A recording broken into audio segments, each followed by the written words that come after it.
What is up, my friend? It is Friday night. Your weekend has officially started, and of course, you are very welcome along to tonight's late night agenda. As always, we have a packed show for you, and you may have seen from the image on the intro. We've also set up an Anfield Agenda shop. Connor has been working away in the background, and it will be fully implemented into the YouTube channel as well, making it hopefully as easy as possible for you guys to have a little look and see if anything suits you. Right, look, tonight we're going to go through the story that we touched on last night as well, around the situation with the contract offer to Mo. We're going to give you some words from John Arne Riise. We're going to take you through some problems that Aston Villa may have. And we're also going to be asking, are Arsenal going to battle Liverpool for the signature of Alexander Isak? So that and lots more to come over the next while. Just want to spend a few minutes saying hello and thank you to everybody back in the chat. Can we have the dancing alien back? Oh, he's around, don't you worry. The next couple of things we're looking for on the merch front will be a shenanigans range and something with Nulon on it probably as well. Hello, Perth's in the house. Sean, how are we? I seen Sarasota, Florida was in the house a moment ago as well. How are we, my friend? Lovely to see you in. I wish it was as warm here as it is, I'm guessing, in Sarasota in Florida. But as always, a pleasure to be here with you. Adam, how are we, bro? So just a quick question while we wait for the chat to fill up. Any more live shows in the pipeline? Yes, we have one Liverpool, May 28th. It's going on sale March 3rd at the Hot Water Comedy Club. Myself, Chris Stonage, Steve Bland, Jack Gill and Connor will all be together for one night only. And then we're still trying to figure out something maybe for later in the year in Toronto or somewhere like that. It may depend on if I can get the visa for the US, and then we may do something there. But yeah, certainly we have a massive end of season party show planned for May 28th at the Hot Water Comedy Club. The listing is already up on the website, but you can't buy the tickets until March the 3rd. Now, I hope that one answers the old question, Adam. And yeah, look, I'd love to do more gigs. We just don't know venues well enough to be able to figure them all out. But the Hot Water Comedy Club has become our home in Liverpool over the last few shows, and we love being there. Aryan, how are you, my friend? Said FSG apologists will blame VVD and Salah as greedy. Well, surely they can't. You know, if there's one thing any player plays for Liverpool Football Club isn't, it's greedy. You know, because the way our wage structure is, they could probably get bigger money elsewhere. Now, of course, if anybody does start calling them greedy, we will take them to task as we always want to, my friend. And, you know, I really don't believe it's the case. You know, we spoke about it last night in detail, but I'm aware that everybody doesn't watch every stream and stuff, so we thought we'd bring the situation up tonight. And also, the journalist, the Hungarian journalist that broke the story with Anfield Sector and Anfield Watch in and around it, Bent Bosak, will be joining us next week for a video. I'm recording with him on Tuesday. So we're going to give you the latest on Liverpool's pursuit of Kirkes, the latest on Szoboszlai and his time at the club, and a few other bits and pieces from Bent, who's going to be joining us on Tuesday. So an interesting video there early next week. Of course, tonight we're going to talk about the Champions League draw as well. We know Liverpool's path to the final. Paris Saint-Germain, the first one up. And it's interesting. You know, if Liverpool get through that one, then we're going to look at probably Villa and Bruges. So, you know, one of those two. The interesting thing about the quarterfinal, though, should we get past PSG, is the second leg will be away from Anfield. So it'll either be at Villa Park or Bruges Stadium. But if Liverpool made it all the way through to the semi-final, then we'd have the second leg back at Anfield. So we'll talk about all of that tonight as well. Mark, do you know what? I've been thinking about this Champions League draw all day. And I know some people wanted the other side and the easier side, but I always look at it like this. If you want to win the European Cup, you're going to have to beat the best of what's out there. So if Liverpool really are the best team in this competition, it shouldn't really matter who we face. So let's see what the next couple of rounds bring. We have to take on Paris Saint-Germain in the last 16. First leg over in Paris, second leg at Anfield. And look, they had a very convincing 10-0 aggregate victory over Brest, but I still think we're the better side, so I think we'll get the job done. Right. Groovy, I don't know what that message says, my man. I don't know what it says. Right, so look, ladies and gents, it being, of course, a sponsored video tonight, I'm going to really quickly, so I can get it out of the way nice and early, play the ad read from my friends at Surfshark. If you've never used a VPN before, or you aren't fully aware of what they are, hopefully this video will keep you informed, and I will see you back in 83 quick seconds, and then that's it. We'll be straight through till the end of the show. So bear with me for 83 seconds. And again, thank you to our sponsor, Surfshark. This video is sponsored by Surfshark, the best VPN on the market.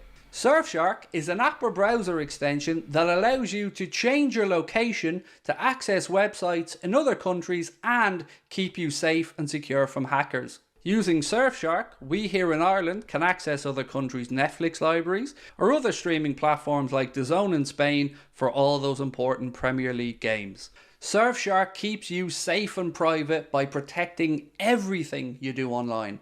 Everything. When your device connects to the internet, all that information is, in a way, blurred out. Surfshark is particularly useful for keeping you safe from being hacked if you use public Wi-Fi. Let's say you're in a cafe, you're at college, you're out and about, they've got you covered. Surfshark allows you to use one subscription on unlimited devices, meaning you can share your account with friends or family or that neighbour who's a little bit cheap. On top of all of this, Surfshark offers a 30-day money-back guarantee. You can also upgrade to Surfshark One, which includes the VPN, an alert system for breaches related to your data, such as emails and credit cards, and an antivirus software for your desktop. Our sign-up offer gives you Surfshark VPN for a little over €2 a month. Simply scan the QR code on screen. Right, my friends, we are back, and thank you to our sponsors, Surfshark. I'll be recording a new ad read for them and hopefully putting in a few funnier moments very soon as well. So we will update that ad read soon. But again, thank you for your patience and thank you to our sponsors. Right,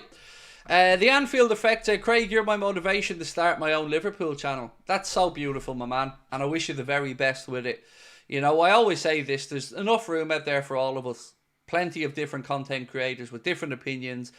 And the more the merrier. So I hope you enjoy it, and I wish you the very best with it. Right, so I'm going to put these up actually just so as I don't forget. There we go. So we have a smaller image beside me there as well.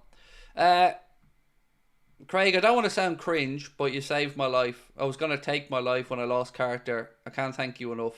Man, I can't imagine what you went through, Builder Bob, with your son. But never give up. Never.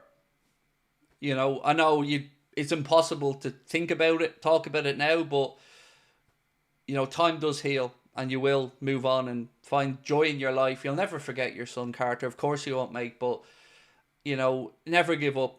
Even when it doesn't look like there are brighter days ahead, there are. And I'm glad you're here still with us. I'm glad you didn't give up.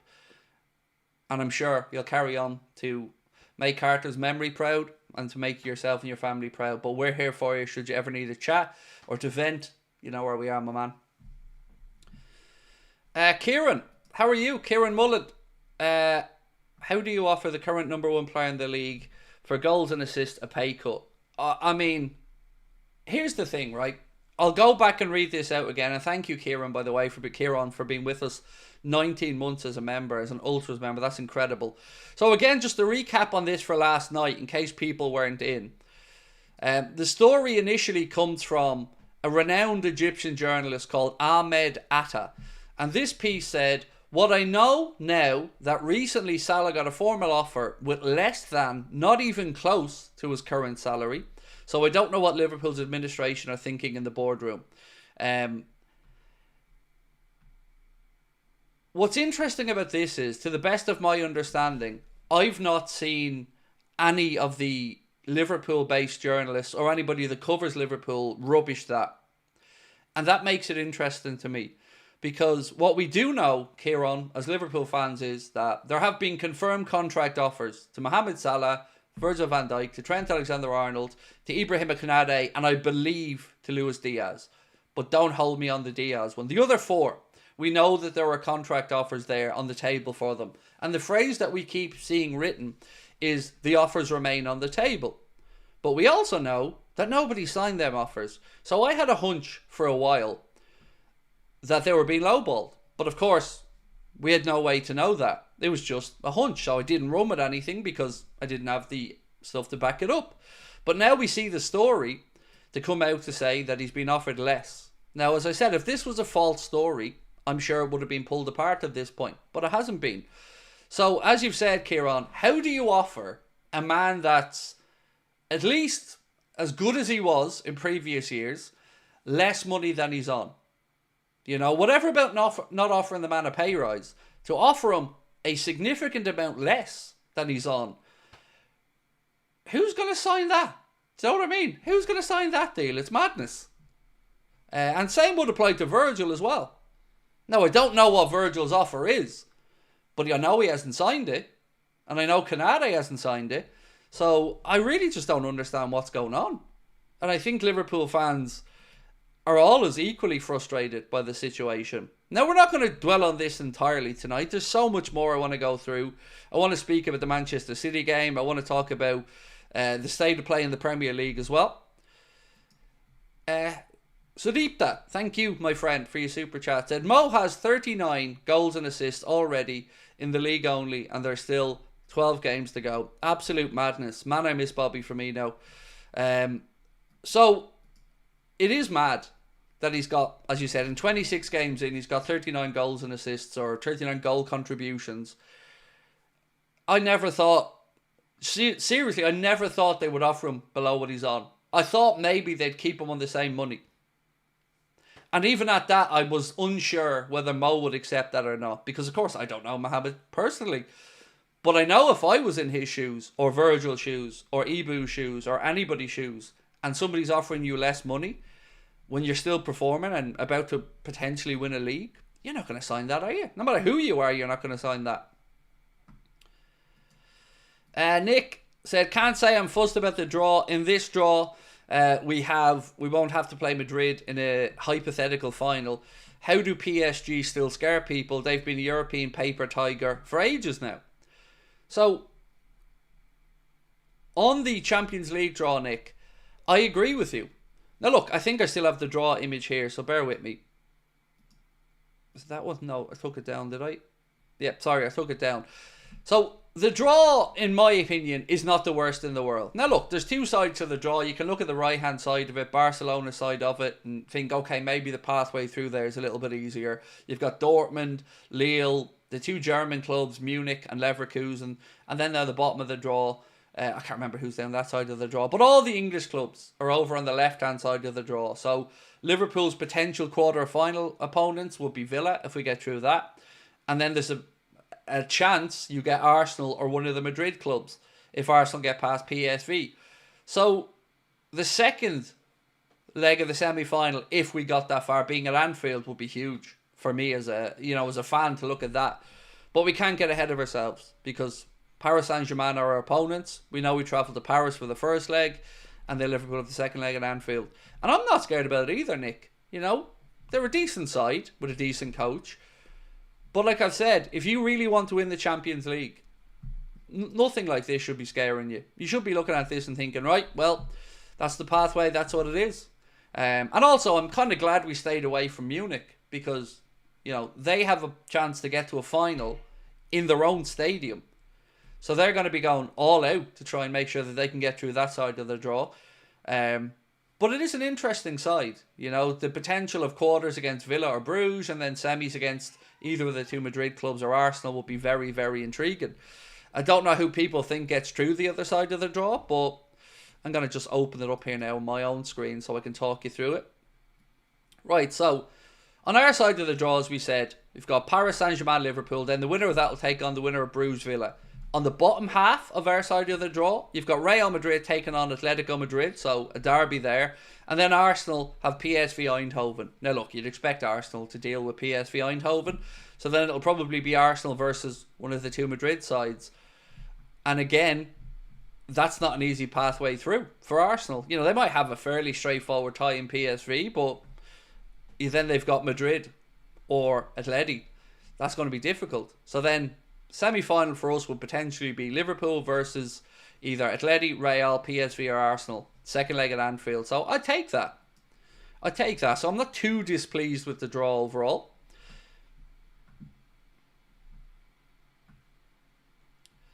And in all honesty, I don't see Arsenal getting past either of the Madrid clubs.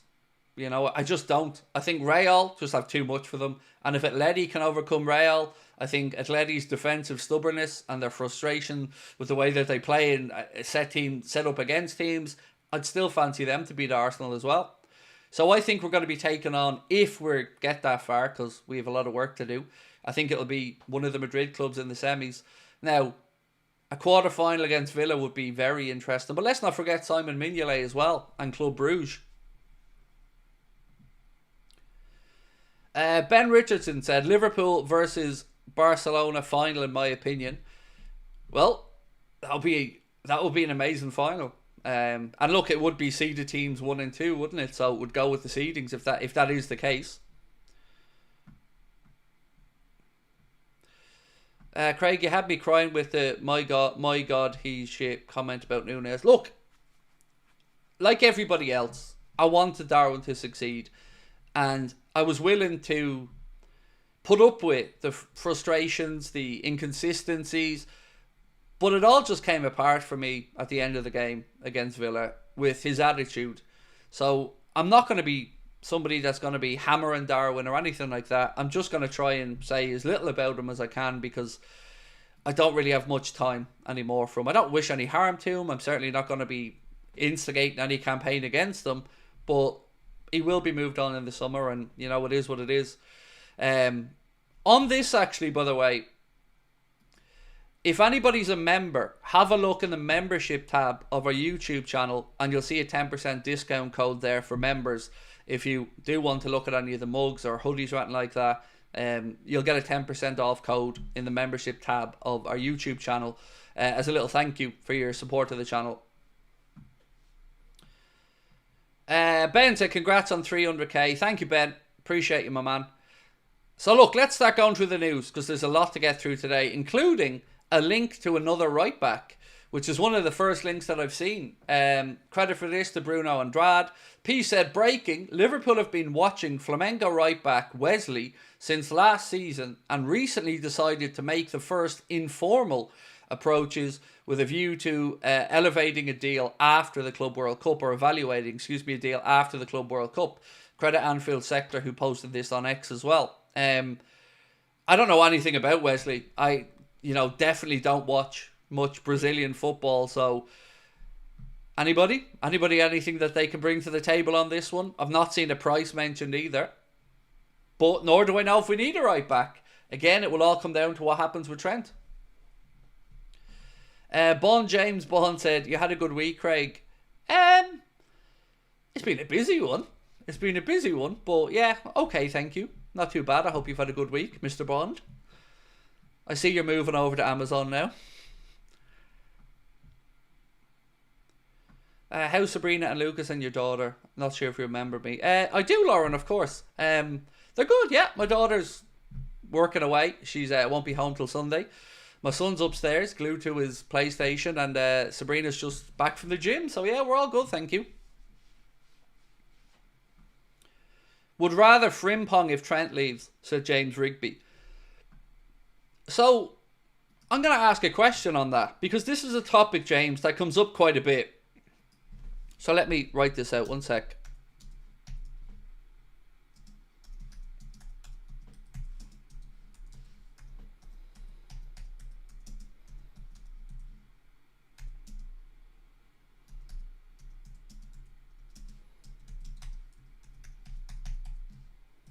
So, the name Frimpong comes up so many times in conversations, and there was a piece the other day that suggested that there's a gentleman's agreement with Leverkusen that he can leave in the summer. Now, I've always believed that he's not a good fit for us because of the system we play. We don't play with 3 at the back. We don't play really with wing backs.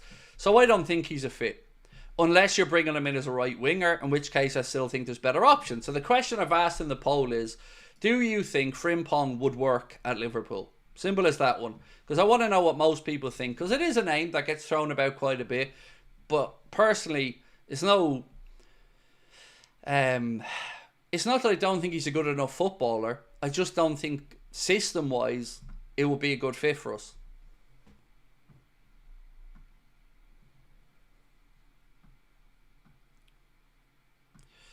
Mark Bell said, I think the PAYCUT talk is rubbish. I really do have a feeling Salah and Mo have been sorted out.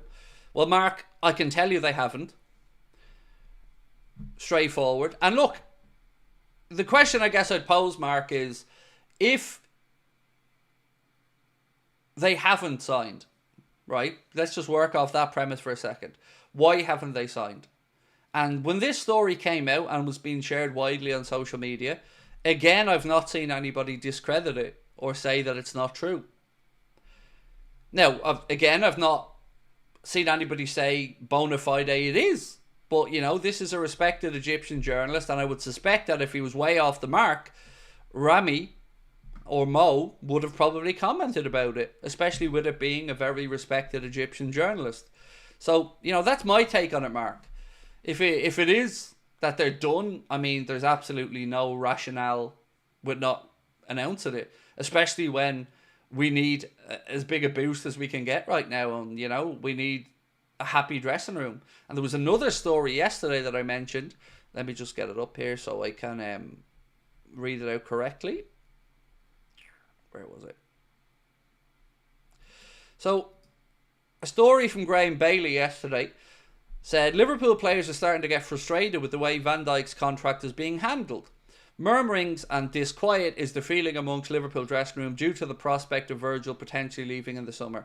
So, like what I've said, Mark, is if all these stories are coming out, it would be very easy to rubbish them, you know, but they haven't been. And I think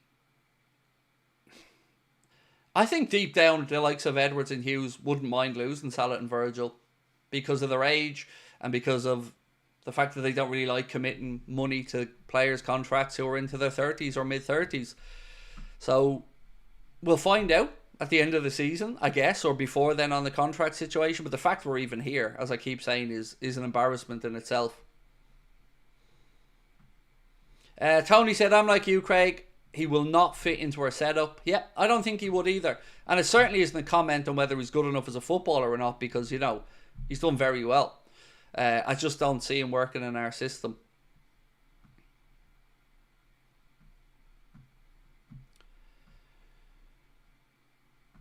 FSG are playing dangerous with player loyalty. I think so, Tanya. Certainly do. I just don't see why there wouldn't be an announcement if they were done. I just can't understand how they aren't done. More than anything else, more than any of the stories about low balls or not low balling or whatever. I just don't know why it's not done yet. There's no benefit to keeping this being dragged out, especially at this point of the season, you know. But look, let's talk for a second about the game on Sunday against Manchester City. Erling Haaland is a doubt for it, but not confirmed out of it yet. I've just recorded the preview. That's going to be coming out tomorrow. So it's my day off tomorrow. So the preview will be the only bit of content going out. And what I will give you is my score prediction. Because of course I want you to watch the video and let me know your thoughts on the starting 11. I guessed that. But I'm going to go with a 3-2 win. I just have the feeling the game might go something like this. We go 2-0 up. They pull one back. We go 3-1 up. And then they score a late one. And then we get a bit nervous for 4 or 5 minutes, but eventually we get the job done. So that's my guess at what might happen on Sunday. I'd far rather it to be a nice, easy stroll in the park, but Pep's going to want the reaction from those players. And he's going to be telling them that go out and show why you are champions. And they're not going to want to be run over on their own patch by us. But it is a big, big game for us now. The wiggle room is reducing. And I think we've got to go here to get the 3 points and go for the kill.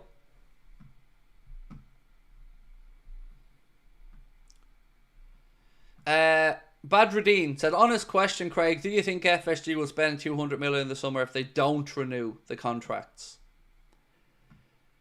If they don't renew them, yes. Because they have to. Even just bringing in replacements for Virgil, for Mo, and Trent, you're probably talking the best part of 150. Even allowing for the fact that we usually do deals somewhere 30 to 50 million-ish. And then we've still got the deficiencies in the squad that we already have. So it'll be interesting for me, though, to see what the net figure is at the end of the window. So what we've spent after we've recouped money. Exotic Alpha said, we're losing the City, end of, sorry to burst your bubble. See, I don't know how you can say that definitively. And I don't know why, as a Liverpool fan, you've got your head in that place going into the game. Now, I can't sit here and tell you definitively we're going to win. Of course I can't. But why would we be going into it with that attitude? Some of the Liverpool fans on social media who are only too happy to roll over and give the title to Arsenal are weird. I don't get that. And I'm glad I'm not in a dressing room with any of them. Right now, we're in a great position to win the league. And yes, the wiggle room is reducing, but we have 2 huge games over the next few days and then a little bit of a breather. And I think we need to show we're deserving champions and go to the Etihad and win. Now look, I think personally the worst result for us will be a draw. I don't see anything worse than a draw. I don't want to tempt fate, but I don't see anything worse than a draw. But I wouldn't be happy with a draw. Because a draw means if Arsenal won their game in hand and they win at the weekend, you're looking at a potential gap there then of just 3 points. And, that's that would just mean coming down to the game between us and them, it would sort of be in their own hands. Now, that's if they keep winning, and they've got to go away to Forest midweek next week, which is not going to be an easy game, as we know only too well.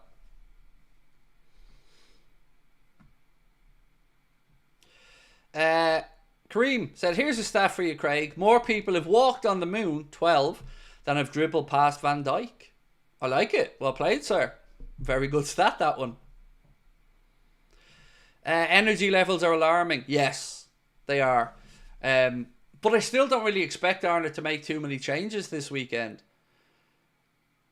I know a lot of people are going to be calling for the likes of Arturo Endo to get a start of the weekend. But do we think that's actually going to happen? I mean, I would be astonished if the midfield isn't McAllister, Gravenberch and Szoboszlai. Maybe you can throw Jones in to give the likes of McAllister a rest if he wants to rotate there. But this is why we've been calling for those signings in the winter window and in the summer. Those extra legs in midfield. No, Gakpo won't be fit for this one, to the best of my understanding anyway. So Gakpo out, Bradley out, and Gomez out.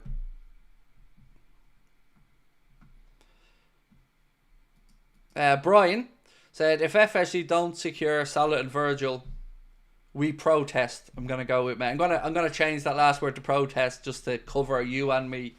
I don't know what to think about it. I don't know what I would imagine that the fan base reaction would be absolute fume. But then again, you just never know with the way FSG have gotten away with stuff. I'm always nervy to try to predict a fan reaction to things. In my own head, I think people will stomach Trent leaving, but would be upset about it, and rightly so. But God, if Virgil and Mo were to leave, or either of them were to leave, I don't know how you sell that to the fan base. From the club's perspective, I just cannot see a way to sell that and not have angry fans. I just don't. But maybe I'm missing something.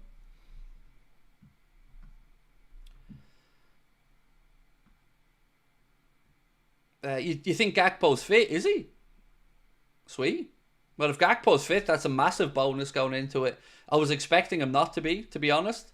But I wouldn't be starting him. I'd start with Diaz, and if Cody's fit enough to be on the bench, that's sound. Absolutely brilliant. That would be brilliant. Because he's a great scoring option, and certainly, as I've said many times this season, we're spoiled on the left side of attack. We're blessed there as a club with the options we have. UC2415 said, give Chiesa some minutes against top opposition, he'll find form. Hey, I think most people in the chat would agree with you, my friend. But we're not Arne Slot, and we've not seen an indication yet that he is going to give Chiesa these opportunities. I mean, I was screaming, and I'm sure many others were, for him to get 10 or 15 minutes against Villa the other day.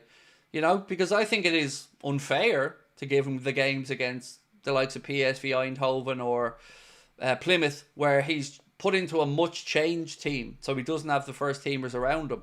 If you're going to judge him fairly by giving him an opportunity to play alongside the best players at Liverpool. So I don't disagree with you. I just don't think we're going to see it.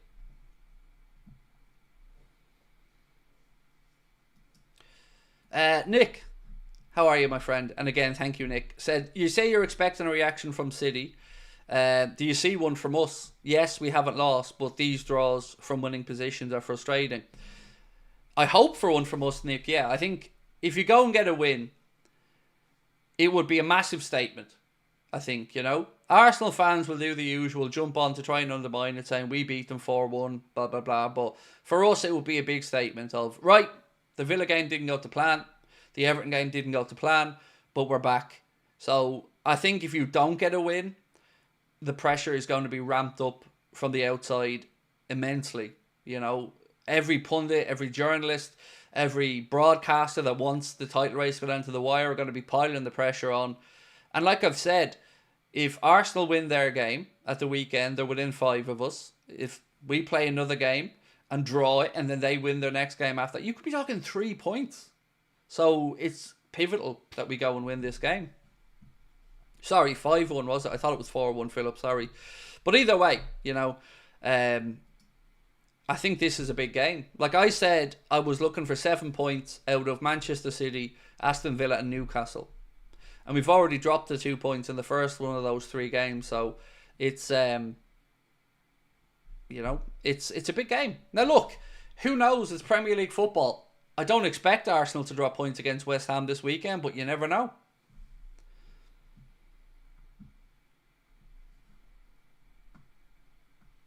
What's Lucas playing on the PlayStation? I have no idea, Peter, man. I've no idea.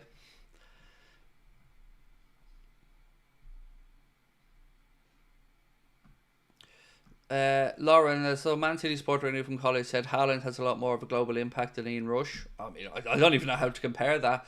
Well, he would, because when Rushy was around, you know, we didn't have social media. We didn't have, you know, the online presence of players and branding that's around now. So, you know, it's probably a factually correct statement, but Ian Rush was different gravy.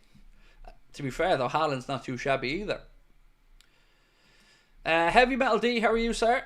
Said, so who had FSG being cheap on their bingo card? Not me. I'm shocked. You know? Right, I've lots more news to get through.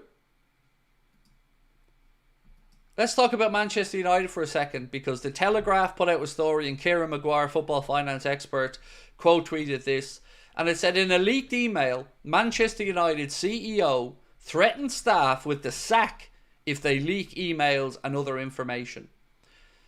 So, you know, they don't want their cheapness going out to the world, apparently. They want to hide their cheapness. What Radcliffe is doing to that club is not right. Just from a human perspective, it's not right. You know, the money they waste on the likes of paying off Eric Ten Hag, but yeah, you know, they're binning off staff and cutting everything, pretty much. It's embarrassing. The stories about them counting boxes of screws and bulk orders of vegetables even need to get the go-ahead now from somebody before they can order them into the kitchen. It's nuts. Elmer, how are you? Shouldn't feel nervous for City, but we've been poor. Yeah. Look, I think subconsciously, when you just hear the name City and away, your brain thinks it's going to be difficult. Because of the amount of games you've had with them over the years, and, you know, it is going to be difficult. But this is where we are. This is the position we find ourselves in, and we've just got to keep that lead and keep plugging away and try to increase it or keep the gap what it is.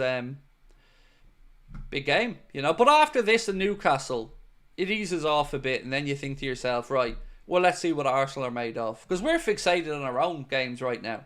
But Arsenal have some tricky enough games. Chelsea, away at Forest, and the United game coming up, where United are going to have to start doing something. We've already seen United were able to go there in the FA Cup and beat them, so let's wait and see. You know, whatever about us dropping points, and I think we will, I also think so will Arsenal. You know, I don't think they're going to go perfect for the remainder of the campaign either.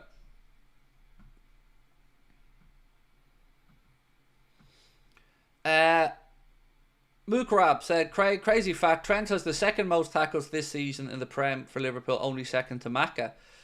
I think Trent's one-on-one defending has improved this season under Arne Slot. I've mentioned it a few times as the season's gone on. Sometimes his jogging back winds me up something fierce, but honestly, his one-on-one defending, I genuinely feel has improved this season under Arne Slot. His starting body position looks better for me in these situations. But that is an interesting stat, thank you. I know Virgil had the most passes in the Premier League. I seen that stat the other day. Cal, how are you, my man?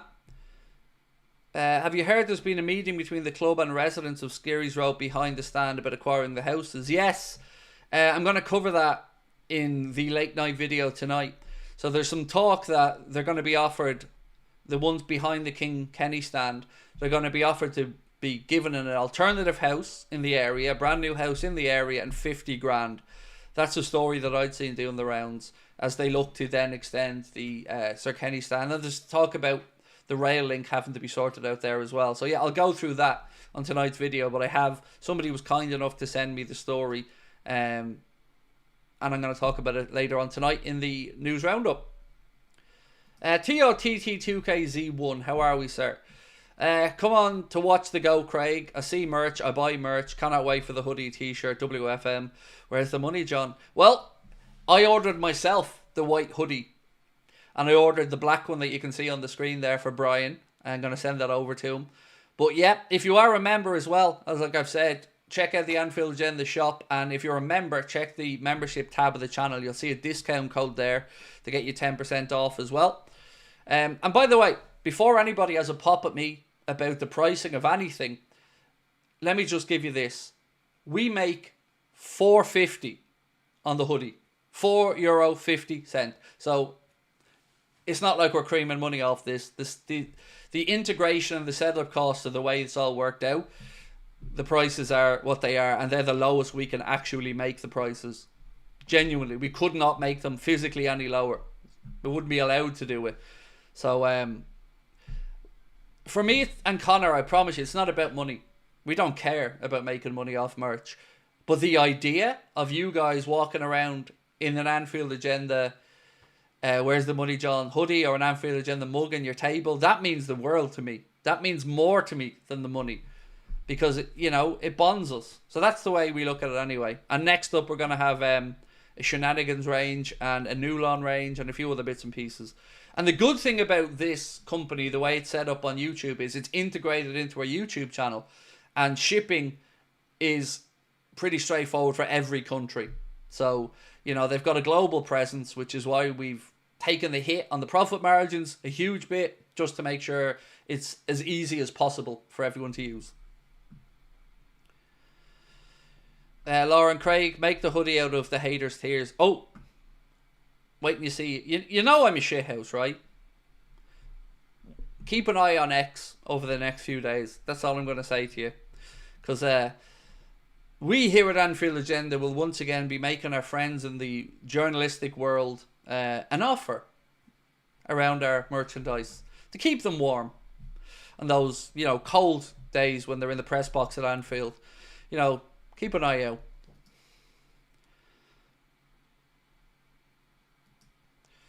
Right, so yes, the Champions League games, yes, we have seen them, Mark, thank you. And I have the dates at the bottom as well. So just so people know, 1 second, I'll open this back up. So Liverpool's game against PSG, the ties will be played either the 4th and 5th of March or the 11th and 12th of March. The first leg in Paris will be either the 4th or 5th, and the second leg at Anfield will be the 11th or 12th of March. The dates for the quarterfinal of the Champions League are April the 8th and 9th for the first legs, of which will be at home if we get through. The 15th and 16th of April would be the return leg, where we would either go to Villa or Club Brugge if we get through. Semi-finals 29th and 30th of April. First leg would be away from home for Liverpool if we got there. Semi-final second leg 6th or 7th of May. Again, second leg at Anfield. And then the final 31st of May.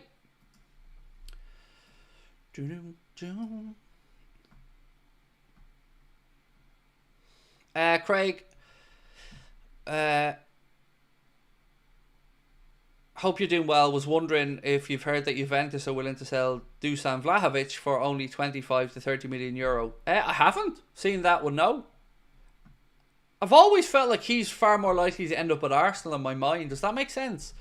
Maybe I've just remember them looking at Vlahovic as an option previously, but look, there's not a lot of money in Italian football these days. And then you look at other clubs like AC Milan as an example. They're knocked out of the Champions League now. They're currently, I think, 7th or something in Serie A, so unlikely to go in.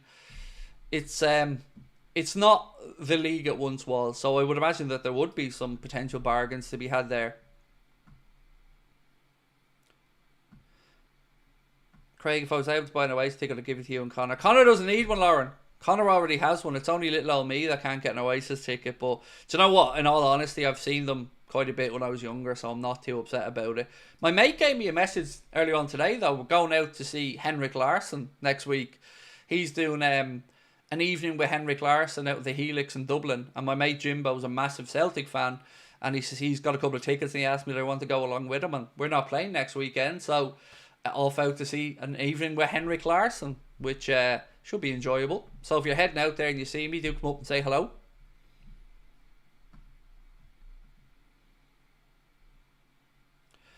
Steve said, away leg 5th, home leg 11th, both 8 PM kickoff. Legend. Thank you, Steve. Appreciate that one, mate. I hadn't got that confirmation, man. Appreciate that. Thank you. I'm excited by it. You know, we should be looking to beat PSG. And I think we will. But I'm excited by the draw. I never like to see all the English teams congested on one side, though. That's a bit of a shame. But as somebody pointed out earlier on, if we do have to play the likes of a Real Madrid or an Arsenal, I'd rather do it over 2 legs than a one-off final. Especially with the second leg of that being at Anfield.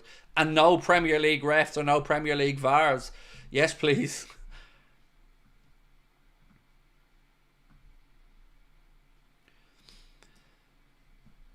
So a Craig Curious t-shirt could be a thing then. Yeah, I think that's a bit too pompous of me. You know, are you Craig Curious? That kind of thing. Because that's mainly aimed at people that come in to troll me. So I don't think we'll put that one up, to be honest, mate. So, Frimpong, let's check in on the poll. We still have time to get to 1,000 votes. So if you haven't voted on our first poll of the night, please do. The question is, do you think Frimpong would work at Liverpool? Yes or no? What do you make of this, by the way? Pep Guardiola was asked if Liverpool are better this season. And he said, I have too much respect for Jurgen and Arne to answer that. Well, it's a fair answer, but I would love to know what he thinks. Are Liverpool a bit better this season? Or, and to be fair, he's always had that very respectful relationship with Jurgen anyway. But I wonder what he does think. Do I know Garen Noon? I don't know him personally, but of course he's delicious. I think he's fucking brilliant, to be honest with you. Yeah, I think he's brilliant. He's a proper good fun Irish fella, and I enjoy some of his TikToks when I see them. Yeah, I was actually in Gorey in my hometown here a while back doing a show, I think, at one of the pubs, because he's also a musician. So yeah, I don't know him personally, but I'd love to do a video with him someday. I think it would be brilliant. I think we've got very similar senses of humour.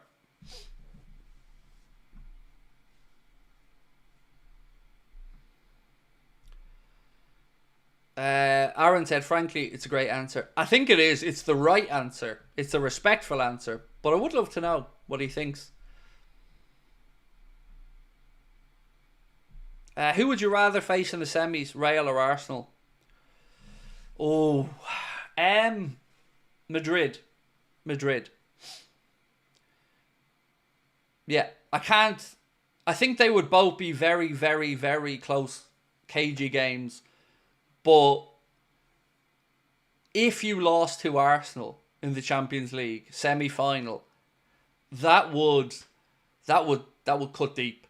I'm not gonna lie, that would cut deep. So I'd probably rather play Real Madrid. And you know what? I actually would probably prefer our chances over Real Madrid.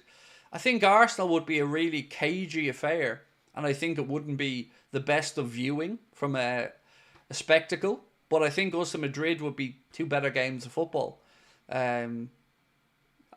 We've already beaten Madrid once this season, albeit it was at Anfield and they weren't in the greatest of form. But ultimately, if you want to win this Champions League, you got to beat whoever's in front of you. And we are the favourites, by the way. The bookies do now have Liverpool installed as the favourites. The Opta supercomputer as well. Liverpool have been tipped, as said Anfield sector, as the favourites to win the Champions League, despite being handed a nightmare draw, according to Opta's supercomputer. Aston Villa, keep an eye on this situation. Piece came out earlier on from the Times. Martin Ziegler, I believe it was, who's an incredibly good journalist.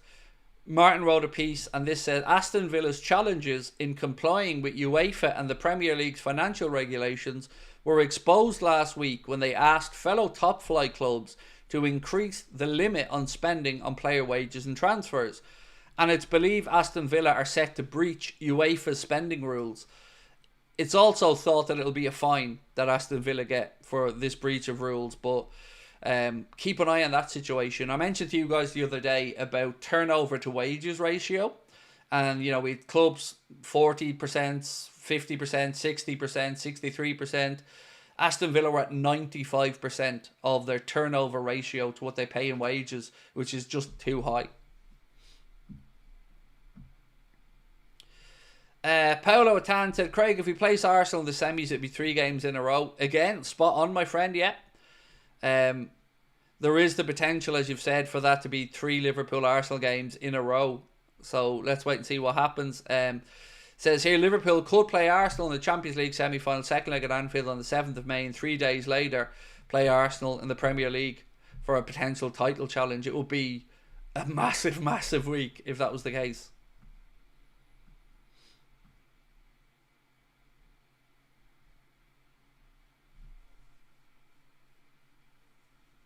Matt the Cat said, you gotten better, Mo, so here's 50% less cash. Makes perfect sense, Craig. Are you mad? Again, I didn't make the offer. I didn't write the story. You know, it's a credible Egyptian journalist who put it out there, and we spoke about it yesterday. But look, all I will say is, whether we believe stories or not, again, the question is, why have none of them that have been offered deals signed? Kanade, Virgil, Mohamed, Trent, and maybe Diaz, all with deals, none of them agreed to them, none of them signing. There has to be a reason for that. And you would imagine the reason is the money on the table. Especially for the likes of Ibu, you know? There's no argument about whether we want to keep Ibrahim Kanade. He's turned into one of the best defenders in Europe and wants to stay. And we've got confirmation from himself, that he's been offered a contract. But when asked would he sign it, he said, well, that's another conversation. And he hasn't signed it yet. So I don't know what else to say. I'm running out of reasons to think of any logical reason why the contract wouldn't be signed. Mohamed Salah has also been speaking about his relationship with Omar Marmoush. He said, it's a good relationship. He's like a younger brother to me. I told him I'm always here if he needs anything. We've messaged each other several times and always stayed in touch during national team camps. Our relationship is great. I would have loved Marmoush at Liverpool. Here's a question that was put to our manager. Key things that you look for in a player, Arne Slot was asked. And here's his answer. Quality, I think, is very important for a player to change directions. Fast work rate. Then ability and quality on the ball. If you don't have quality on the ball, you can forget about playing here at Liverpool. So, you know, a little bit of an insight into what it is that Arne Slot looked for in a player. He was also asked, if you weren't a football manager, what would you be? And I liked his answer. He said, I'd be inside football, I'd be an agent. I always make the joke to them, you guys make just as much money as us for not even half the work.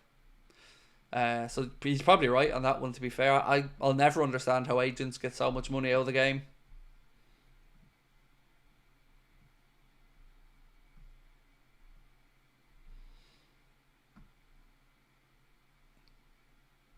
Grim Reaper said, Craig, no doubt that the players have all agreed between themselves that nobody will fall and accept a lowball offer. If one falls, then FSG will not budge for anybody else requiring a contract renewal. So on that, right, What precedent does that set to players, by the way? You know, if right now there's a battle between, like you've said, Liverpool players not wanting to take a low ball offer, what message does that send to potential future signings? You know, come into Liverpool, win loads of stuff, prove yourself, and then we'll lowball you. It's sickening. It truly is sickening for me that this situation is where it is. Feels like there's some easy wins for the club here, especially around Virgil. Get him tied up, get him a new deal, let the fans be happy, let the vibe around the club be a positive one, and I think it'll carry us through the remainder of the season. But I haven't brought myself to think about Virgil or Mo leaving yet. Like, really, I haven't, because I still refuse to believe that anybody at our club is that stupid to let them go now, because they haven't planned well enough to replace them. They just haven't. You want to have at least 1 or 2 years where you get to see the replacements get bedded into the team and start to see who might be the future leader of that defence, or who might be the talisman up top, who might help take some of the burden from Mohamed Salah's goals in the future that he contributes. But we're not doing that, and we haven't done that. But that's not Hughes and Edwards' fault, because they've only come back into the situation this season. So succession planning for them only started, I guess, from when they came back in to do the job, which makes me feel like even more this is why we need to renew the contract of Virgil and Mo, because it's just a big, big risk if we don't. You know, there'd be too much change next season.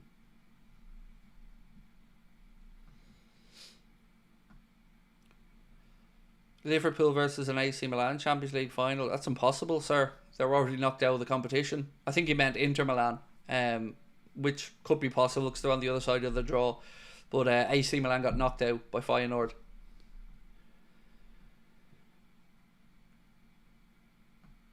Biggie Mall said the contract shenanigans are by design. I'm convinced of it. 100% agree.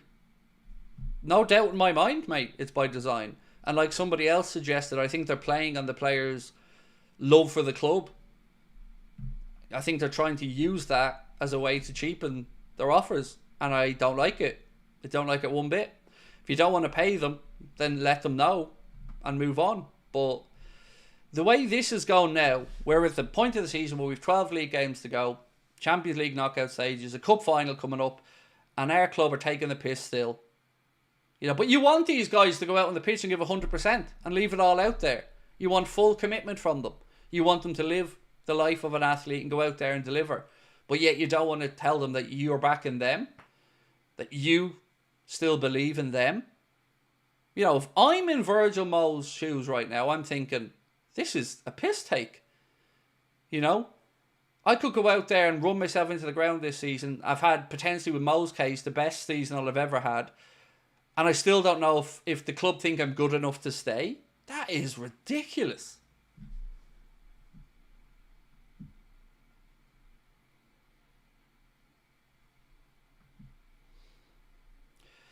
Could the players be asking for too much? Because let's face it, we haven't won a league or a cup in a while. All of them, though. See, that's it. Like, you'll always maybe think 1 or 2 agents could be pushing their luck a little bit. But for 5 of them to have all not signed deals that have been offered to them, and some of them varying in age, like Kanade, who's, you know, not even into the prime of his career yet, and Trent, again, similar thing. Trent's just into the prime now at 26. So I struggle to believe that all 5 of them are greedy. I don't think that's the case. I don't know. I don't think this would happen at another club. And that's, again, what makes me really frustrated about this. Because what we get when we talk about this, and you'll see it yourself when it's written about, is all this talk of the club having such fear about committing such large sums of money to these players for the next 2 or 3 years. You'll see all the journalists writing that bollocks. But ultimately, it's not really a huge investment that has a huge risk on it, is it? You know, it isn't. If they're not delivering, well, there'll always be an avenue to move on the likes of a Mohamed Salah there. And Mohamed Salah is not going to just down tools, is he? He's playing for legacy. He's playing to break records. He's playing because he still wants to win stuff at Liverpool Football Club. Same with Virgil van Dijk. I have no doubt in my mind whatsoever that both of those gents can earn more money tomorrow going elsewhere. No doubt in my mind at all. So, yeah, I really struggle to put it down to the players and greed, to be honest. They don't strike me as those type of individuals. For me, if anything, we're talking about greed here. It's those charlatans in Boston, for me, if we're talking about greed and cheapness. CF787 said, committing money to contracts is bull. We've generated 100 million through Champions League revenue alone this season. Yep. And not forgetting that, Lauren, I have to address this real quick. I love that you're in the chat and you're contributing, but I can't answer. You've addressed every comment directly at me so far, and I want to reply and answer you, but I can't get to them all because I'm trying to work through everyone. So please don't feel I'm ignoring you if I don't get to them. But thank you for the hoodie, appreciate it. So where was I going with that one? Sorry, I've backed myself up here. Where was I going with that one? Sorry.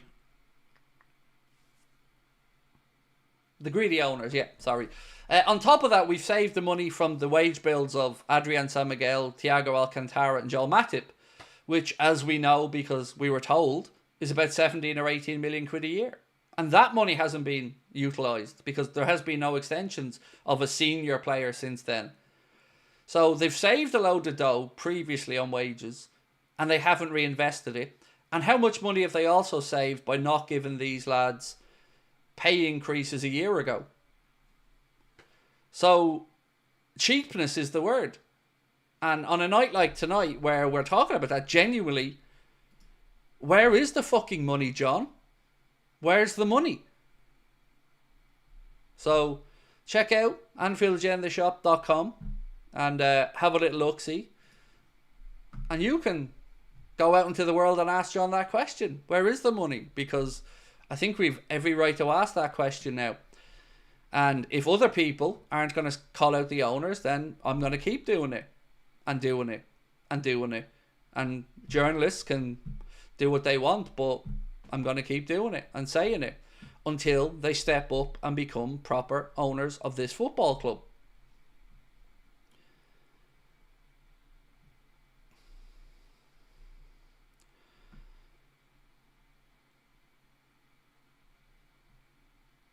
I'm a Chelsea fan, but your jokes, them tops. Oh, wait and you see what I have in mind for our friendly journalists. We're going to make them a very generous offer as well over the next few days. So keep an eye on X because, you know, I know they love me really. Right, let's check this poll because it's closing in. We've had over 1,000 votes and I said, do you think Frimpong would work at Liverpool? And 52% said no, 48% said yes. But you can see there, fans' opinion is divided on that one. And, you know, when his name comes up in conversation, I've always said I don't think he's a good fit personally, but I did know what everybody else thought. And it looks there like it's divided opinion, as you can see.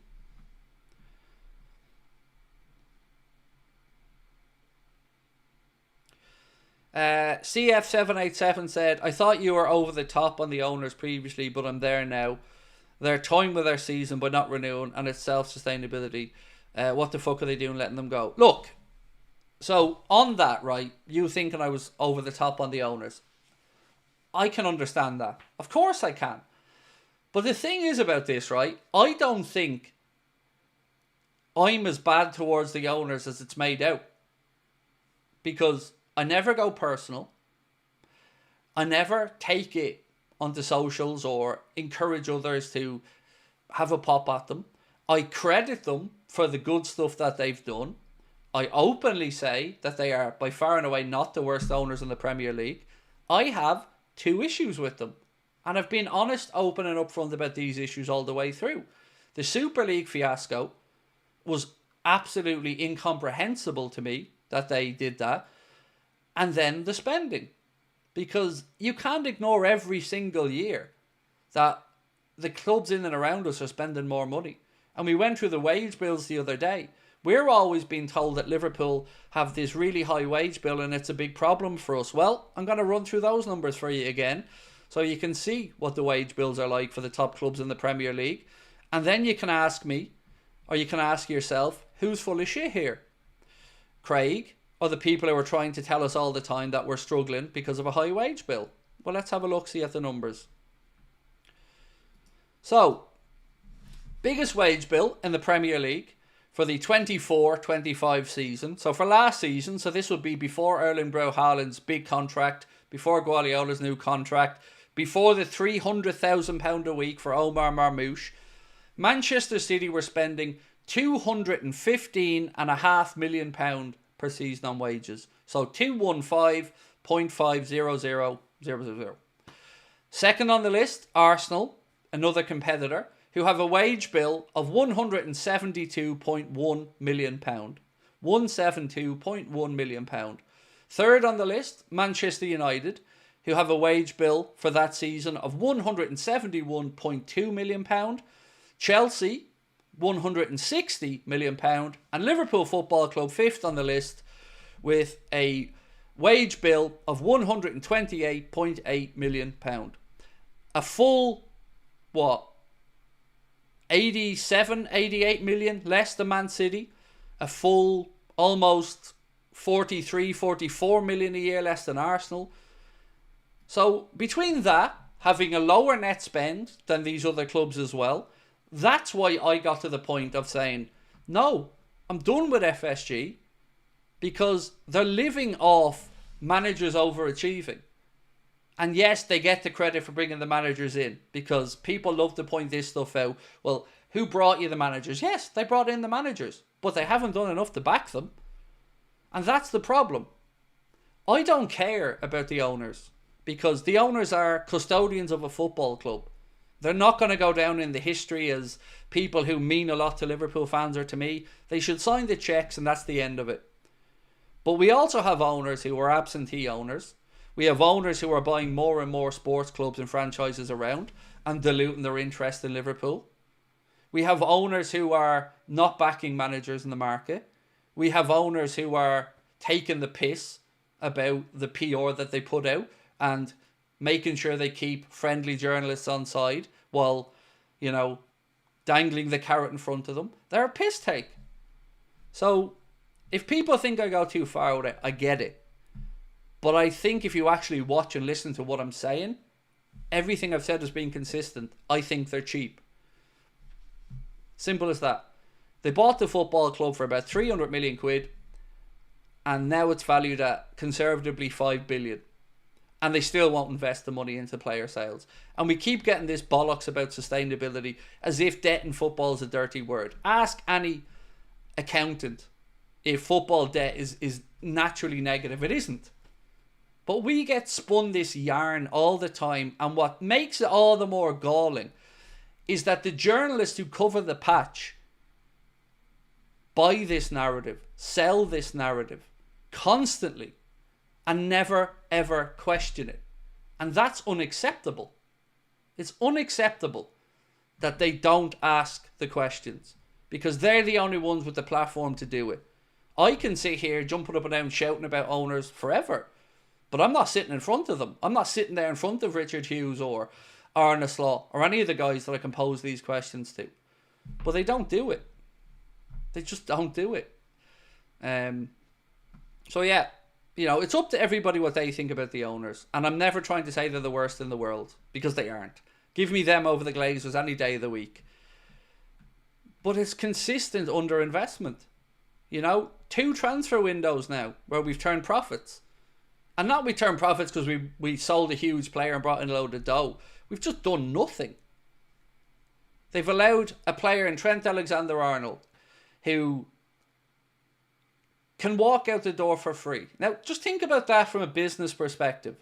You have an academy graduate who, if you did sell him, would be pure profit on the books, and you've let it get to a situation where he can walk out the door without bringing in a penny, and there's nothing that you can do about it.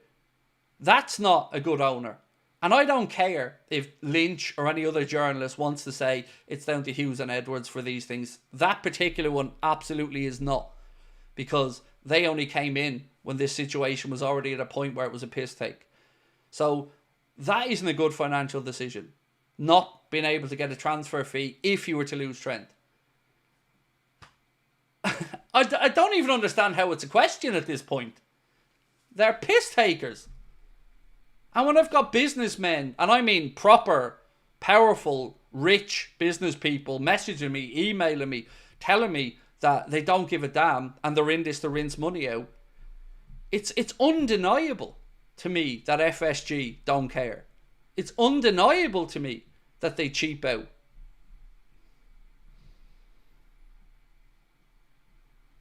So again, if people disagree with it, I'm always here for a debate and a conversation. But all they do is tell us we're wrong. They don't tell us why. Because they can't.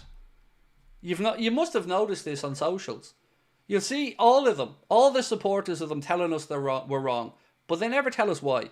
Because they know there's no reason why. And they can't defend it. So they just belittle us. That's all they have. That's the only card they have in their deck. Belittle everybody else that speaks up against FSG. That's it. How many times have you seen the likes of Ian Doyle or others come out and say Liverpool fans want to be like Chelsea or Manchester City and just spend a load of money in FIFA? No, we don't, asshole. No, we don't. Why do you go to that end of the extreme? Most Liverpool fans just want us to do what our peers are doing in the market and spend what other clubs are spending. You know, don't ram down our throats the new commercial deals that you're bringing in with Husqvarna and Nivea and the new Adidas deal and the Nike deal and all the extra money, and tell us how fucking brilliant these owners are and how great they are bringing in commercial revenues, and we don't see any benefit of that on the pitch. We don't see any investment, and we're not supposed to ask questions? We're not supposed to go, where's the benefit to all of this? Where's the benefit to all these new commercial deals and sponsors? Where is it? How many superstar players has the Nike kit deal brought us in? We were laughing and joking, thinking about Mbappe initially, remember? As Liverpool fans, Nike could pay this or Nike could do that. None of them a fucking tap. But the prices of everything have gone up. Jerseys have got more expensive. So all the club have done is found new ways to rinse money out of you, me and every other Liverpool fan. But they haven't invested on the pitch. And they have rinsed every ounce of energy out of the players that they have there. They've let some go and pissed them off, the likes of Gini Wijnaldum. They've shit the bed in the likes of Trent Alexander-Arnold. And all of this has been covered up by overachieving managers. And that has been their saving grace. The fact that Jurgen Klopp and now Arne Slot have been able to punch way above their weight. So, you know, you tell me why I'm wrong. Because, as I've said, once Mo Chatra sat down and explained it to me even further, I now understand it even more. So, I think, look, I'm going to be honest with you. I sat down with my wife about 2 weeks ago and I said to her, look, Sabrina, the next couple of months are going to be really hard for us because people are going to come after us. And I don't mean in a physical way, but I mean, I'm going to be belittled a lot. My name's going to be dragged through the mud a lot. And I'm going to cause some of my own headaches because I'm coming out swinging. I've said this before and I'll say it again. I tried to put a hand out. I tried to have civil conversations with journalists and the club around these issues. And nobody was willing to talk to me or address them. All they wanted to do was belittle and fucking throw me under a bus. So, to me, every single one of these journalists should be on notice because their readerships are falling, fans are seeing through it, and we know only too well that they have let these owners get away with too much. And it's not good enough. And they bought you a Champions League and a Premier League, shit doesn't wash. Because my mind wants to know what else we could have done with proper investment. How many trophies were left on the table because of a lack of investment? So, the gloves are off for me now. And if anybody wants to come Come, have a pop. Don't care. But I'm saying it as I see it.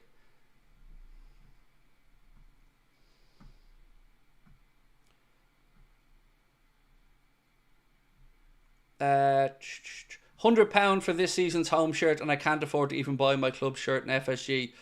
Can't even sign Salah. I know. It's a piss take. It's an absolute piss take.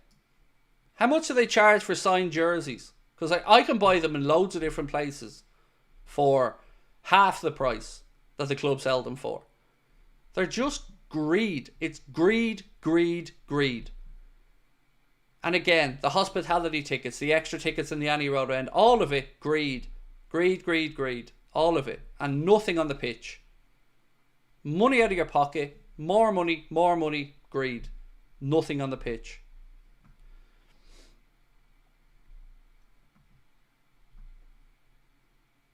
So my question would be, to anybody, how do you defend that?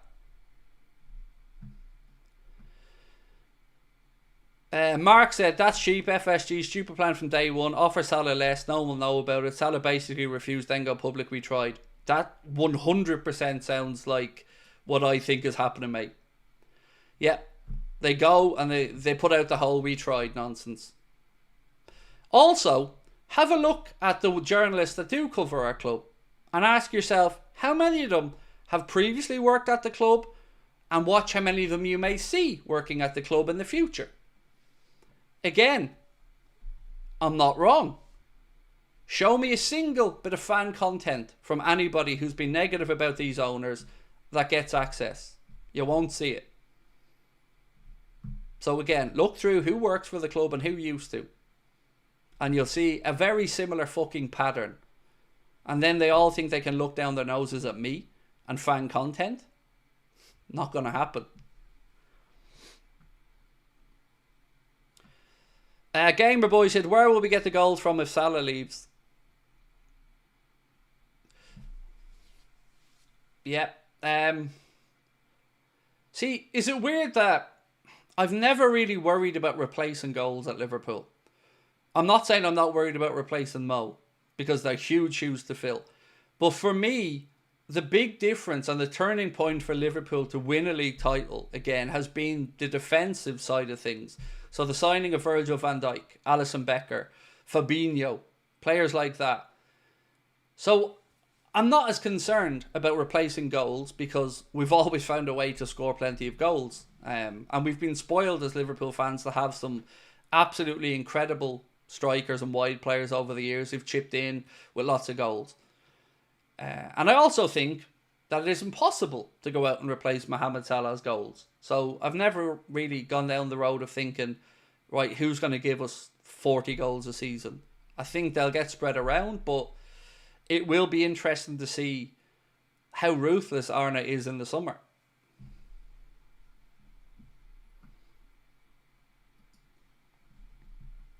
Kathy, how are you, Kathy? Said, this is why, in my humble opinion, team morale is low. This is why we have a drop in form. The players feel undervalued. Now, Kathy, that sounds like a very reasonable sentence you've just said, doesn't it? And I've said the very same thing many times. But we get told that everything's great. Everyone's perfect. Everyone's happy. Everybody's singing Kumbaya and holding hands and dancing around the dressing room.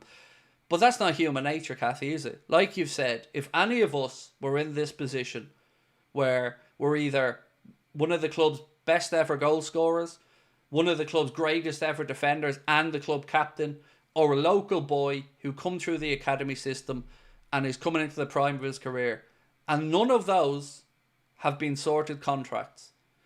And you and I, Kathy, and everybody else are supposed to believe that that isn't getting in their heads. That isn't festering and bubbling under the scenes, and that isn't potentially going to cause resentment. Of course it is.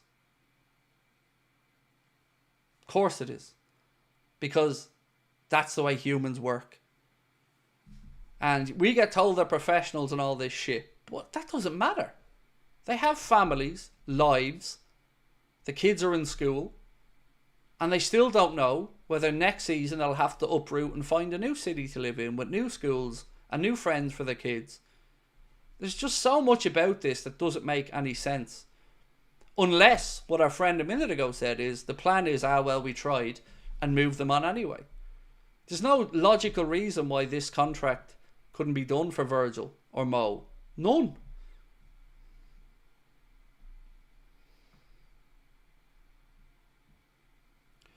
Val, how are you? Val's an Arsenal fan, said, hope you're doing well. As an Arsenal fan, I've been encouraged by a few draws with Liverpool. I still ultimately think Liverpool are so strong this season, and Salah is just wow.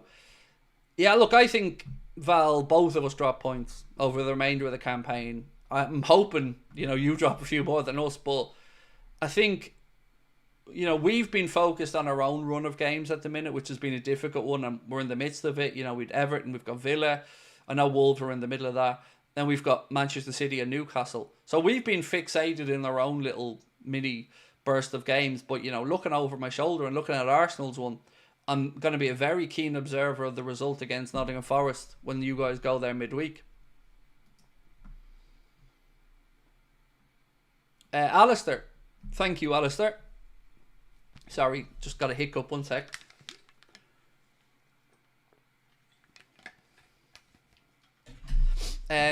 Alistair said, surely all three are gone makes no sense. Holding it for this long, just derailing the season. So I'm going to ask a question because Kathy's post and Alistair's post made me think of something. So bear with me.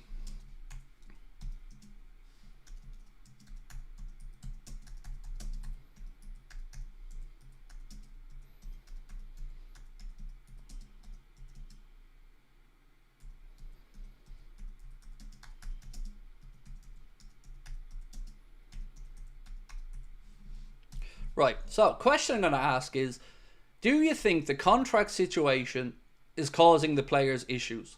So basically trying to get at, do you think that this plays into maybe this little wobble that we have at the minute? So do you think the contract situation are causing issues for the players or causing doubt in their minds?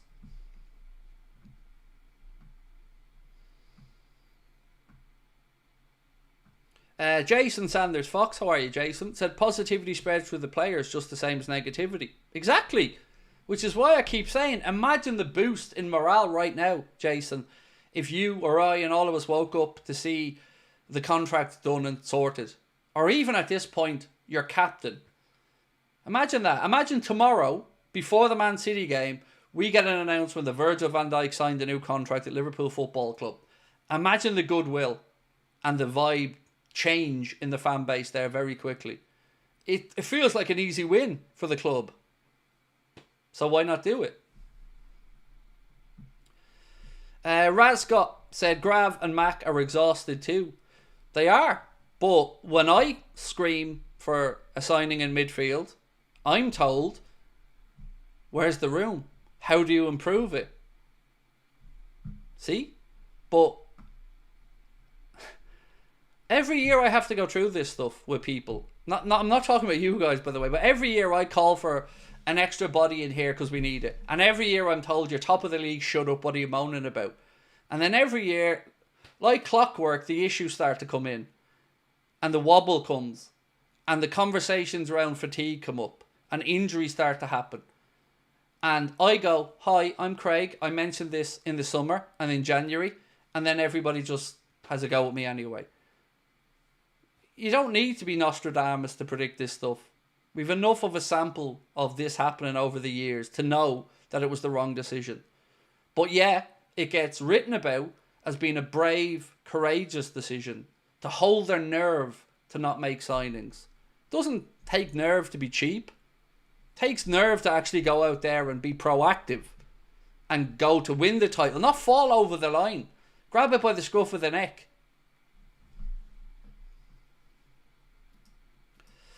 Barry, how are you, my man? Said, I think it's a very apt make that the FSG fanboy top reds and journalists associated with the club can only resort to cheap insults. None of them have the balls for a debate. They know they can't win with any logical thought. That is the playbook, Barry.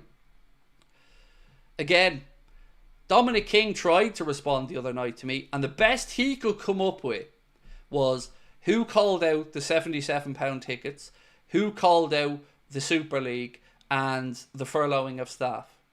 All of which were done by the fans. And then the journalists came on board with it because they were so fucking obviously problems that they'd no choice but to write about them. But like you've said, Barry, the playbook is ridicule, undermine, belittle, and paint these people as lunatics. Like, when I get a message from people saying, and I don't want to say who this is from because I don't want to get them in trouble, despite what I've heard about you, I found real life interactions with you to be very different. And that was from a journalist. It wasn't Lynch, by the way, before you jump to that conclusion, but I've had people say that to me over and over and over again. You're nothing like I thought you were going to be, or what people around me said about you. Because they want vilification is all there is, Barry. Because as you said, they don't have a rationale to argue back. They can't tell you why you're wrong. They just tell you you're wrong.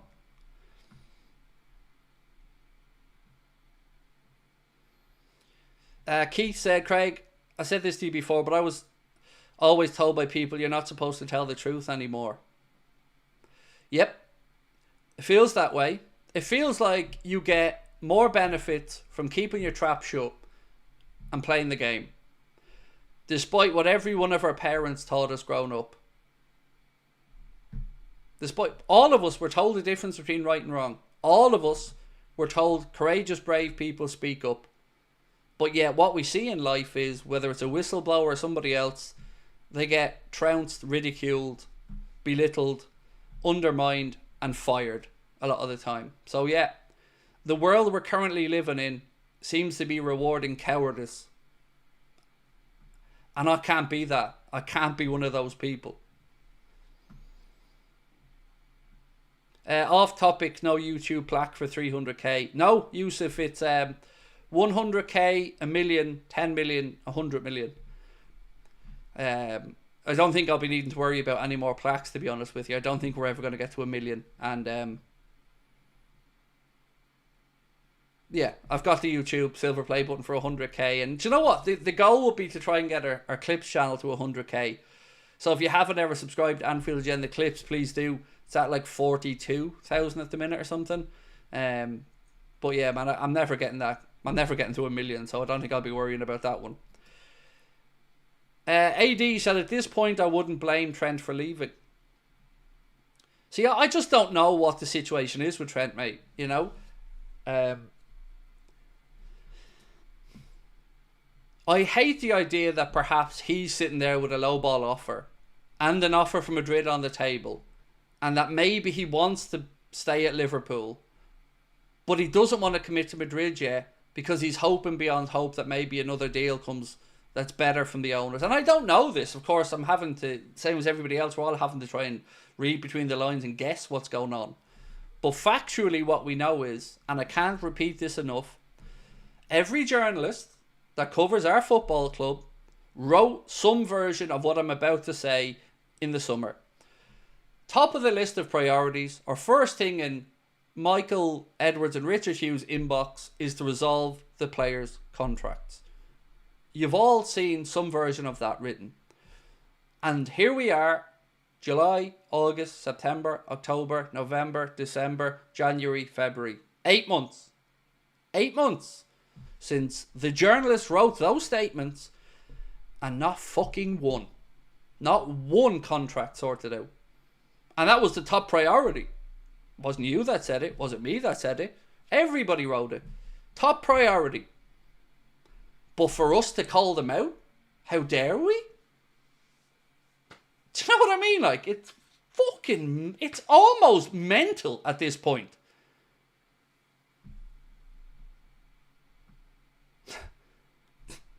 Eight months in, nothing sorted. And we're told to trust the process and have faith.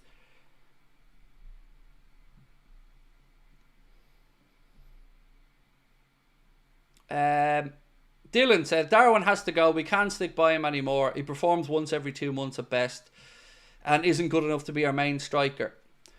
So look, the Darwin situation, it's shown me one thing, by the way. It's shown me that when Liverpool fans fall in love with a player, they fall in love with a player. And whilst I think the same as you that Darwin has to go, it does make me happy and proud to see so many fans still sticking with him.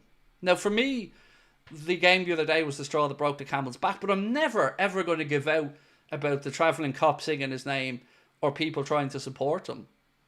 But he's just not doing it for himself at this point. And his attitude, in my opinion, hasn't been great as of late. And, you know, I'm counting down the months till we can cash in. But I still hope he can contribute in the latter part of the season, as much as I don't really want to see him on the pitch. But it's I'm never going to call out people for being supportive of a player. I just don't like when they try to tell us that we're bad fans for daring to say otherwise. I respect their opinion greatly. It's a beautiful thing to see that support for a player.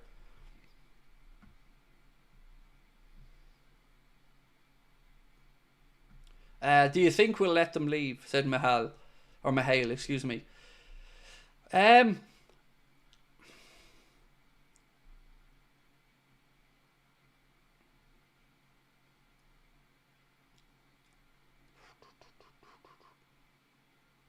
Not all of them. I cannot see a world where they can let Virgil leave.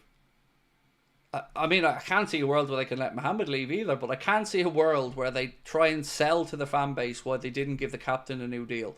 When all of us can point to statistics from around Europe have shown that Virgil is one of, if not the best centre-back in Europe. How do you sell that as a club? So, I don't know, but they've backed themselves into this corner now, and we're about to find out over the next... Because they're running out of time now. It's February, March, April, May, end of season.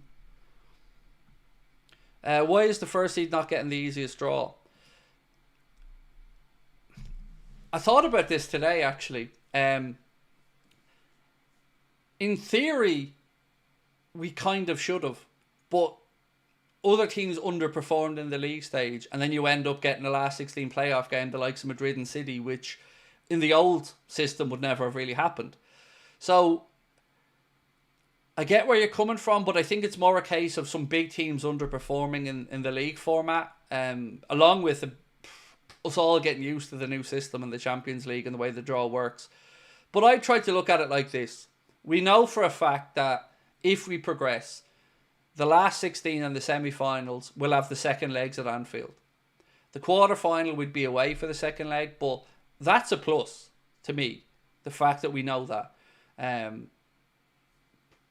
But yeah, I think mostly it's because of the way that the league format went and the way some teams just underperformed. Jamie said, congrats on 300k subs. Thank you, Jamie. Appreciate you, Jamie Lawson, mate. Thank you. Yeah, I still can't believe. I still keep looking up, but I think it is not real. But look, if you can, please do hit that subscribe button and drop a like on the stream. Especially dropping a like on the stream if you can. I'm not going to be live at all tomorrow. Tomorrow's my day off, so the only thing that's going to come out tomorrow is the preview. Now, look, if Arsenal somehow manage to not beat West Ham, we change, but the plan is to have tomorrow off.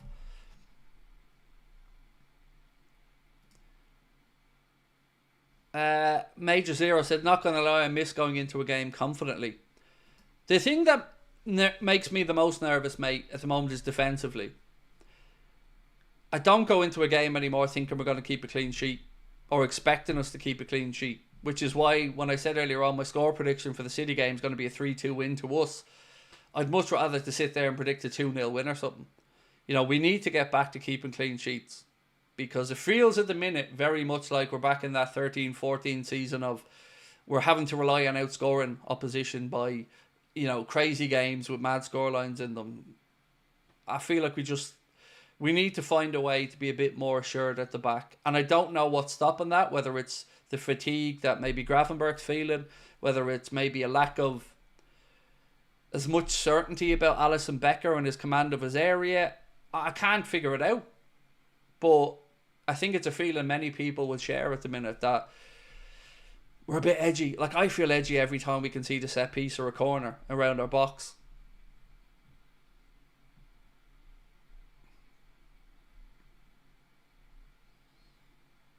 Ali Ahmed said, if FSG let Salah and VVD go, I'm 100% sure we'll not get top four. It'll never be able to watch Liverpool games. I just don't know how you sell that to the fans, mate. Any possibility of them going. It just feels insane to me to even think about that being something that they could be stupid enough to try and do.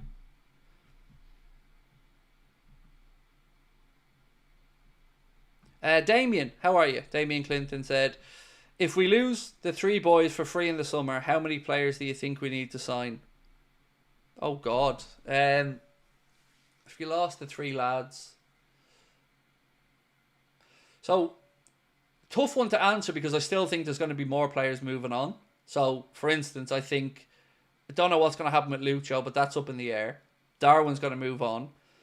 The goalkeeper situation, someone's going to move on there. So, you're into the needing fucking 6 or 7 minimum at that point in one window. And I'm not talking fringe players there. We're talking about replacing the best centre-back in Europe, replacing the best forward in world football at the minute. Maybe replacing the best goalkeeper in the world because there's been reports Alisson could be up for sale. Adding in another centre-back that we already need. Sorting out the left-back situation. Maybe having to bring in another right-back if Trent goes. I mean, where does it end there? And to try and do all of this in one window... when we haven't been able to find one midfielder in 4 years, 3 years, I mean, I don't see a world where that's doable.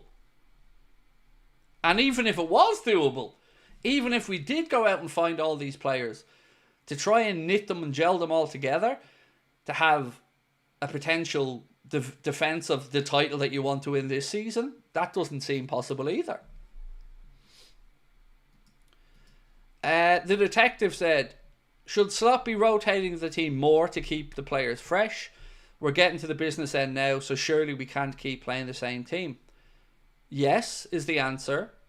But the only real reason why we can think of that he isn't doing that is that he doesn't trust the other players. And this again feeds into some of the hypocrisy about what we're being told. We're being told we can't find players, we can't improve what's here, but we're seeing a manager who doesn't want to play Chiesa, who doesn't really want to play Endo, and who doesn't want to play Harvey Elliott.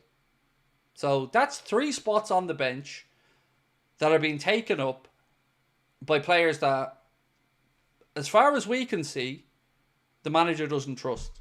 Now, he'll come out and say he does because he has to, but he's not showing that on the pitch. So how are we supposed to feel about that? Because you're right. You look at it and you think, surely got to rotate. Surely got to start giving them a rest.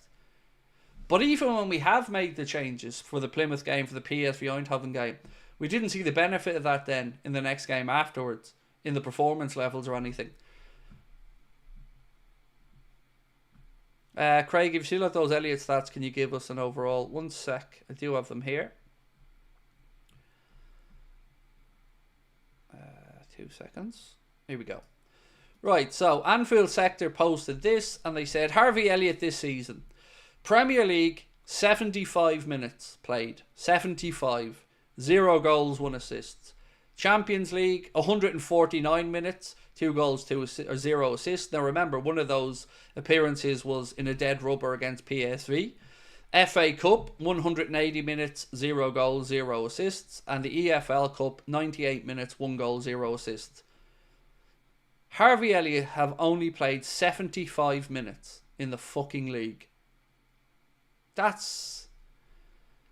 How can you tell us the manager trusts him? Now, I like Harvey Elliott. This isn't about me, Craig, not liking Harvey Elliott. Everybody knows what I think of Harvey Elliott. Everybody knows I'm a fan of Harvey Elliott. But you can't tell us the manager trusts everybody and then see these numbers and then try to tell us that we're wrong. It doesn't add up.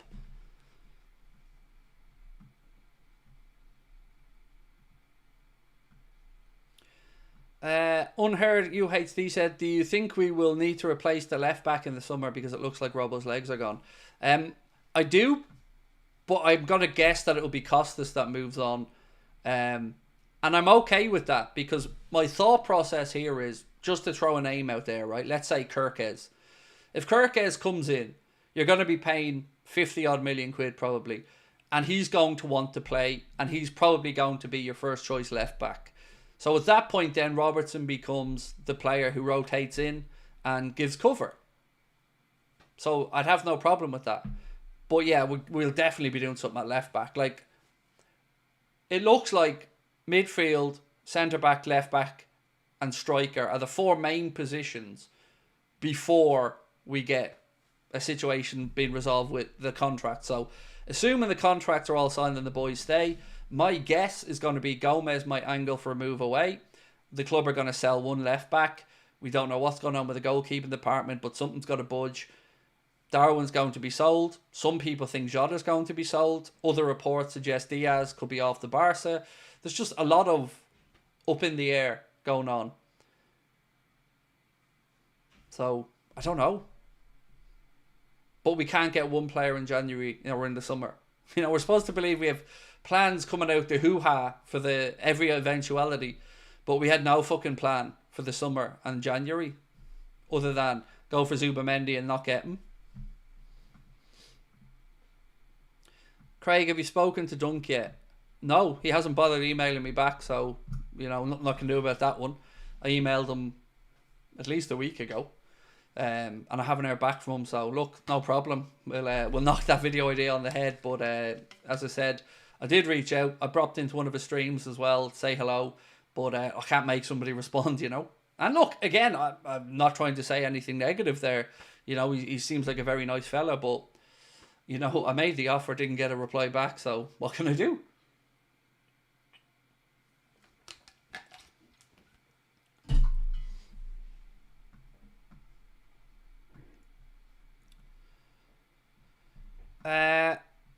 But you see Robbo wanting to be back up because I don't. No, I mean, that's a fair point, Eddie. Yeah, but I guess the only way you can maybe get around that is to say to Robbo, well then prove me I'm wrong and prove to me that you should be starting. I don't know, Eddie, you're right. It's a tough one. It is a tough one, but I don't know. I would just feel more comfortable if Robbo stayed over Costas, but I can't tell you how Andy Robertson's thinking. So you've raised a fair point, Eddie.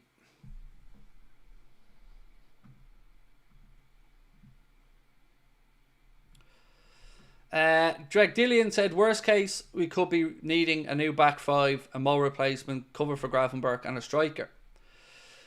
Yep, worst case scenario, we could need 6 or 7 new signings, big money signings, and I'm not very confident we get them. A few other bits from my notes today that we haven't gone through yet. 1 second.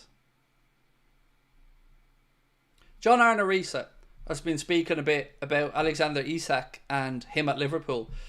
And he said, I think Isak would be a great addition to the team. He's quick. He's very good in front of goal. So I think that would be a great signing. If there's one place I think Liverpool should strengthen, it's the position. It's that position for sure. And then speaking about Darwin Núñez, this is what John Arnorisa had to say. It's a hard one being a Liverpool fan and loving Núñez as a player, but if you look at the team and what the team needs to stay up there at the top, I think we need to look at a striker who's more clinical in front of goal. I don't think anybody could really have much of an argument about that one. Yeah, I can't really disagree. There was a story today as well that suggested that Arsenal are about to put forward a plan to try and sign Isak to Newcastle. So, yeah, it certainly doesn't look like if we are looking at Isak, we're going to have a free run at him. And like I've said, for me, Isak only becomes possible if Newcastle don't get into the Champions League and he angles for a move away. But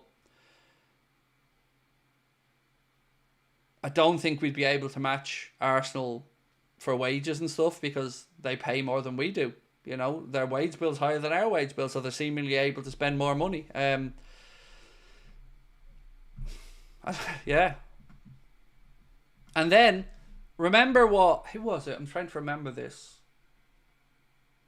I believe it was the Mo Chatra interview that he did with Anfield Index, where he said that the view of Liverpool amongst other football clubs, or in the industry, sorry, is that Liverpool are miserly. Fucking man. these owners. Not, trying to do the bet miserly. So where is all this money going? Genuinely, where the hell is all this money going that the club are bringing in?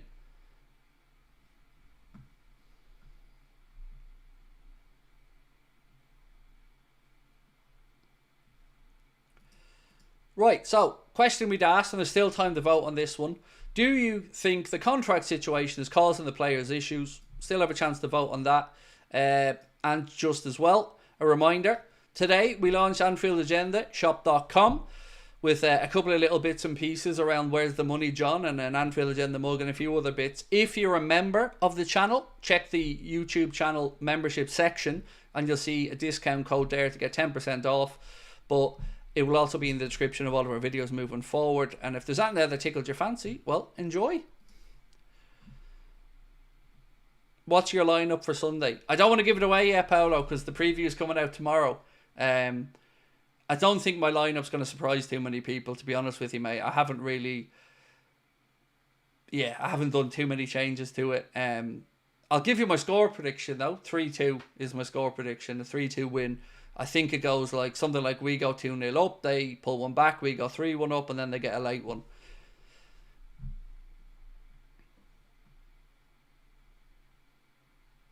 If Man City win on Sunday, do you think we're going to bottle or win the league?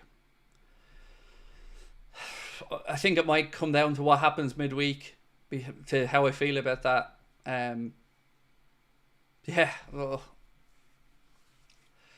I don't want to think about that. If we lost to City and Arsenal kept winning, it's 8, and then if they win the game in hand against West Ham, then because the 5 we played the same, we'll have played City a game more. If we lost that, no gap there. Arsenal play that game in hand, you're down to 2 points if they win, which means the game at Anfield between us and them could technically be a title decider at that point.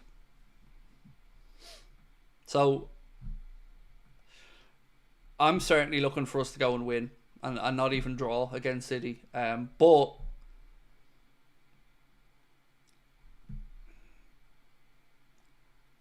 I don't think we can afford really to drop more points before Arsenal next drop points and not feel some type of nerviness around the club.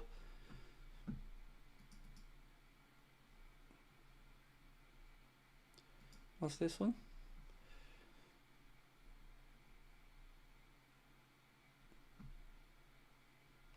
So the Mirror put out a piece to say, a leaked email to Premier League broadcasters reveals the club don't want to be referred to as Tottenham.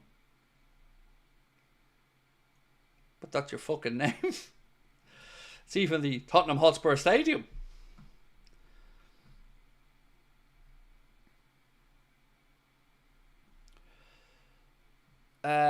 Vitch TV said, I fear it ends with the Mickey Mouse Cup. Yeah, then what do we do then, man? God, I don't even know. I don't know what to say. Look, I don't want to be doom and gloom because I still think we're going to have a good season and we're going to win a major trophy. And by major, I mean one of the 2 big ones. So look, hand on heart, do I think we're going to win the league? Yes, I do. I think we're not making it as easy as it could be, but I still think we win the league because I think we've got enough home games coming up for the latter part of the season. And I don't see that Arsenal are going to not drop points either. I just think eventually time will catch up with them and they'll drop a few points. I think we win the league by about 5 points in the end, is my guess.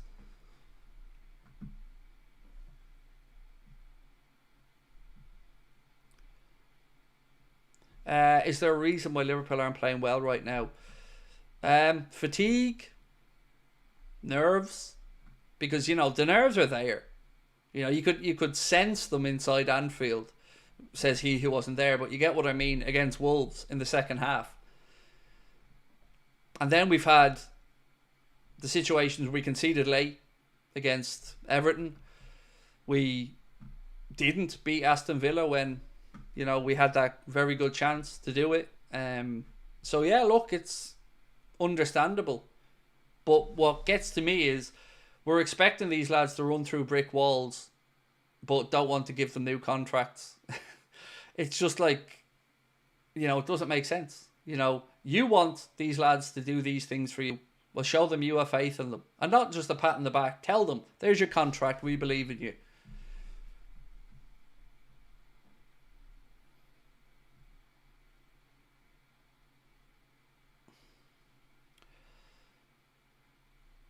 Will our league success or failure depend on refs again? Oh, God, man. So that's the one positive thing about the Champions League, right? Is even if we do end up playing Villa and then playing Arsenal, or Villa or Arsenal, at least we don't have to deal with Premier League VAR officials and Premier League referees. That's the one saving grace to this for me. Because at the weekend, I don't really have too many issues with Anthony Taylor as a referee, but I'm already nervy about Stuart Atwell on VAR. So I hope we don't even have to look to a decision anywhere. I hope that we comfortably win the game. And whoever they appoint for that game against Arsenal, it better not be Michael fucking Oliver. Because I don't want Michael Oliver in charge of any massive game we're involved in. Because he's, you know, you don't need me to say anything. He's not very good lately. Musk isn't buying Liverpool. And people need to drop this. Yeah. It was one little story that came out quickly. No truth to it. FSG don't want to sell yet. And Musk has enough stuff going on in his life. So, yeah. I don't think I'd want him owning Liverpool either, to be honest with you. Look at what he's done and everywhere else he's been. Come in, good staff, cut costs over the... It's like Jim Radcliffe on steroids.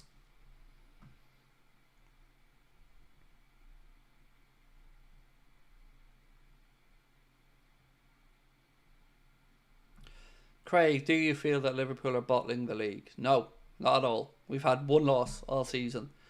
I feel like we're making it harder than it needs to be. I feel like we should have beaten Everton on the night, although on the reflection of the balance of play, I don't think a draw was unfair. I feel like we should have beaten Aston Villa, and we've made this trickier for ourselves. But no, I don't think we bottle the league. I think we win the league. Yeah,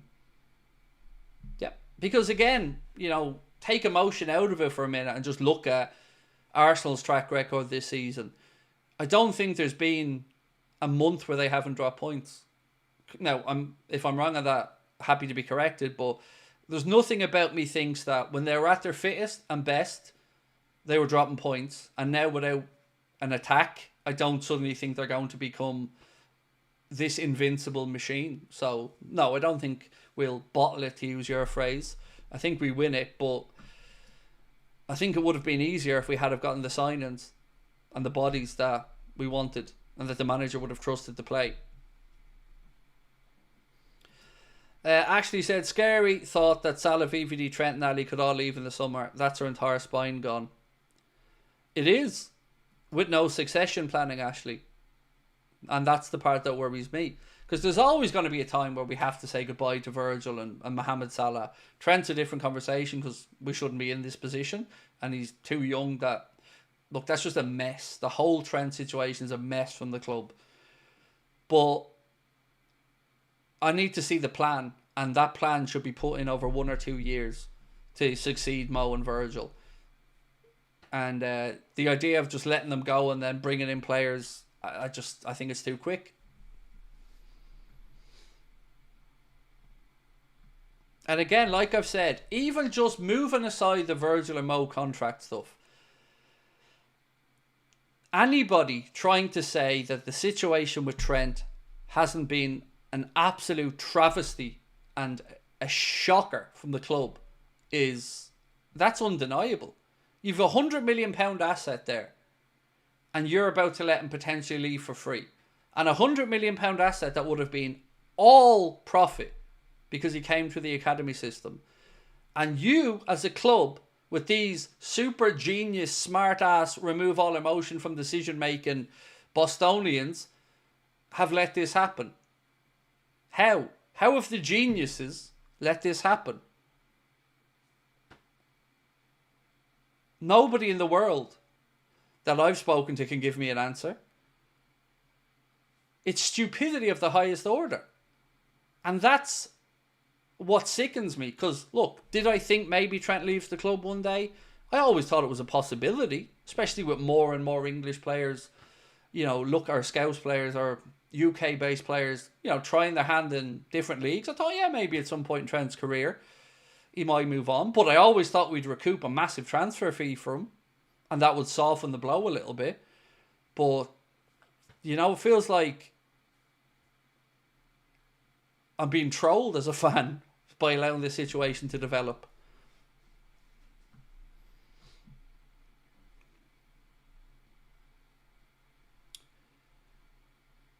When we last won the Prem, we didn't buy well the following summer and everyone called us. Yep. Didn't strengthen from a position of strength.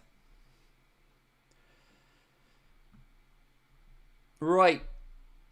Anyone think Musk is the answer? Give your head a wobble.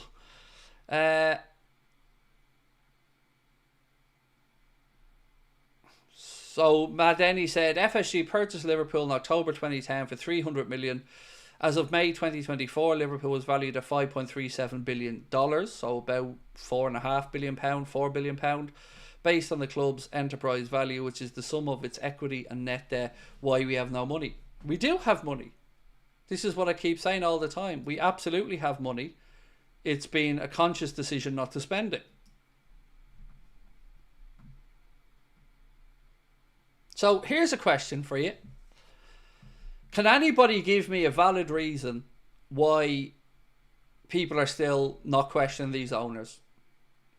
Can anybody please tell me why there isn't at least a question of the owners at this point? Whether you want to go fully FSG out or wherever else, to not question this scenario and what's gone on, I find baffling of many people. So the poll we had up, do you think the contract situation is causing the players issues? 86% of the people that voted said yes, they think it's causing issues. 86.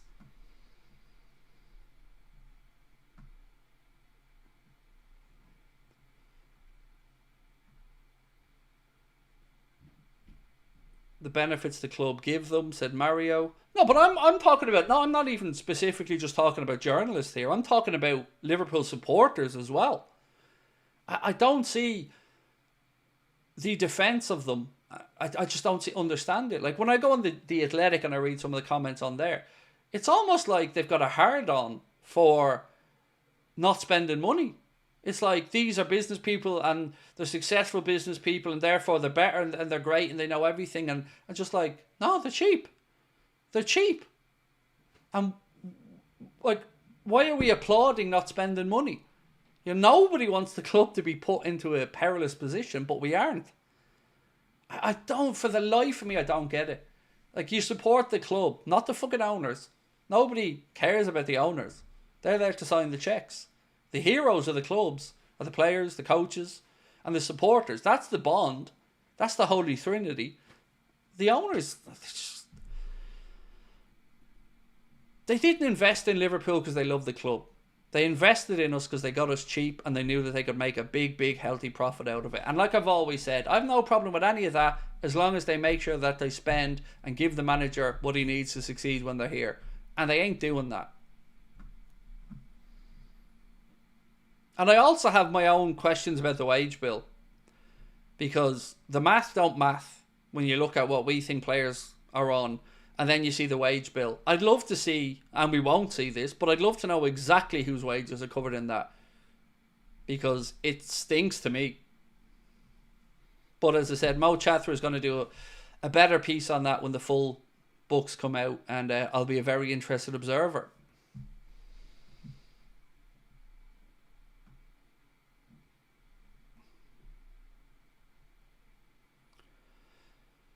Andy said, people state that FSG made us competitive or that we won trophies. And that's a fair point. But, yes, but we could have won so much more. And that's my point, Andy. We win and we don't strengthen. Exactly. That's been my point, mate. Yes, they've improved the club, professionalised the club, and certainly brought us back in the right direction. I don't think anybody's going to question that. Even the harshest critic of FSG will give them the credit for that. And the stadium and the AXA. But when it comes down to actually spending dough on something that isn't going to make them money, because remember, Doing up the stadium increases the asset value and you get to pay for it. So they get the stands paid off by increased ticket sales that you've paid for, and then when they sell, they get more money for it. They didn't do it because they wanted more Liverpool fans in the stadium out of the goodness of their hearts. They did it because it was the financially prudent thing to do. But it's a win-win. It's a win for fans, more of them get to go, and it's a win for them as owners. But you're going to pay for it. It's like you buying a house and then getting the tenants to build your extension and pay for it. It's fucking mad, and people think these lads are messiahs. Salah may struggle. If Trent leaves, Salah does not seem as comfortable with Bradley playing behind him. Yeah, look, Bradley I've got my own concerns about Conor Bradley from the injury perspective. He's had a few knocks now, and I hope he can put them behind him because I think he's a cracking player. And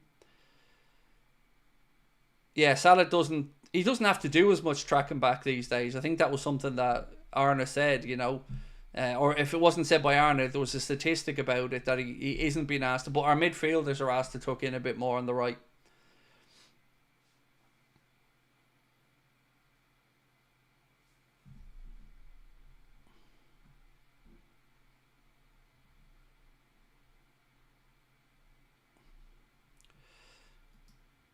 Sorry, I'm flying back through some comments here, just real quick.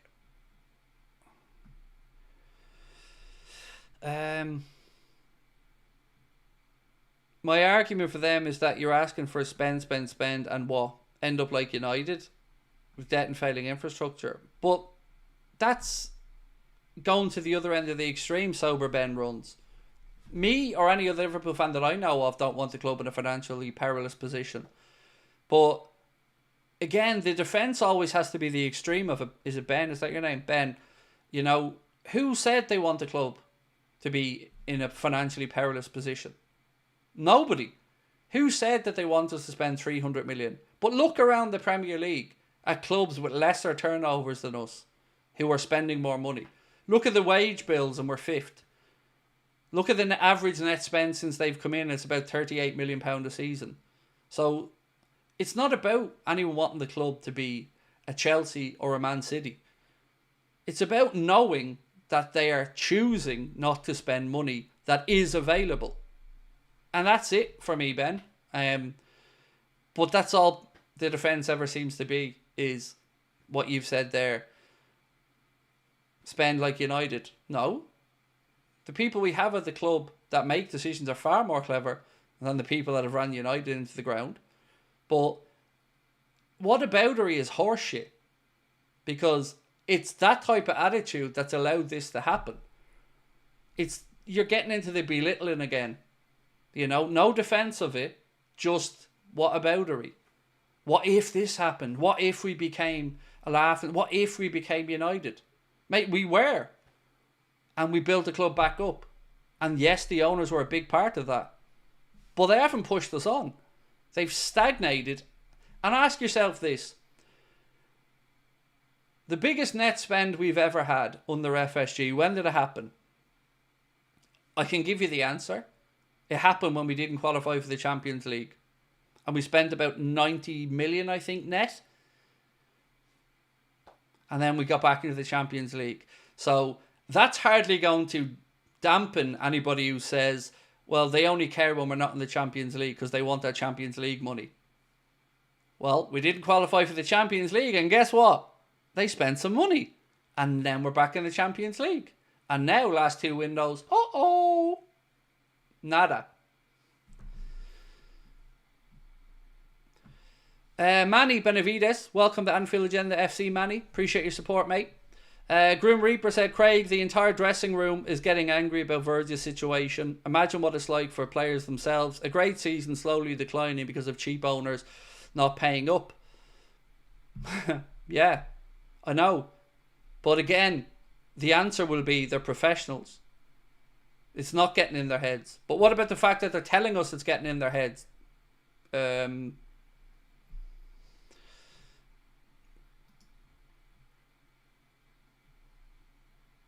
As Kathy said, yes, whataboutery. And that's exactly it, Kathy. And that's the point that I think me and Barry have made all the way through, is that nobody sits down and points it out why we're wrong. They just go to, well, what do you want? Do you want us to be a laughingstock like United? Nobody said that. That's it. It's always been that. And that's been my real life experience of dealing with this stuff. Thank you, Barry. Enjoy your day off, mate, and then enjoy your 4-2 win on Sunday. I take that win now, Barry. I would take that win, sir. And look, much appreciated. Thank you as well, Barry. It's lovely to see you back in again. I don't just mean that from the Super Chat perspective. I mean in general, man. I always worry about regulars when I don't see them in a while. I always want to make sure everything's okay with them because, you know, as like I said, I think of all of you guys as extended friends and family at this point. So, yeah, man, I'll definitely enjoy my day off. So, look, last shout before we finish up. We did today launch the Anfield Agenda shop.com, where you can see we've got the Where's the Money John hoodies and t-shirts and the Anfield Agenda logo and stuff. If you are a member, you can get 10% off any of the stuff. Just check the membership tab of the YouTube channel and you'll see a discount code there. And it does ship everywhere around the world as well. And thank you to everybody for your support. And we will see you on Sunday. We'll start at 3:15 for the watch along. If you can hit the like button for me before you head off, that would really help out. And also the preview will be coming out tomorrow at 4 o'clock for the Man City game. Much love, my friend. And friends, and enjoy your weekend. Much love. Have a good one. Bye-bye.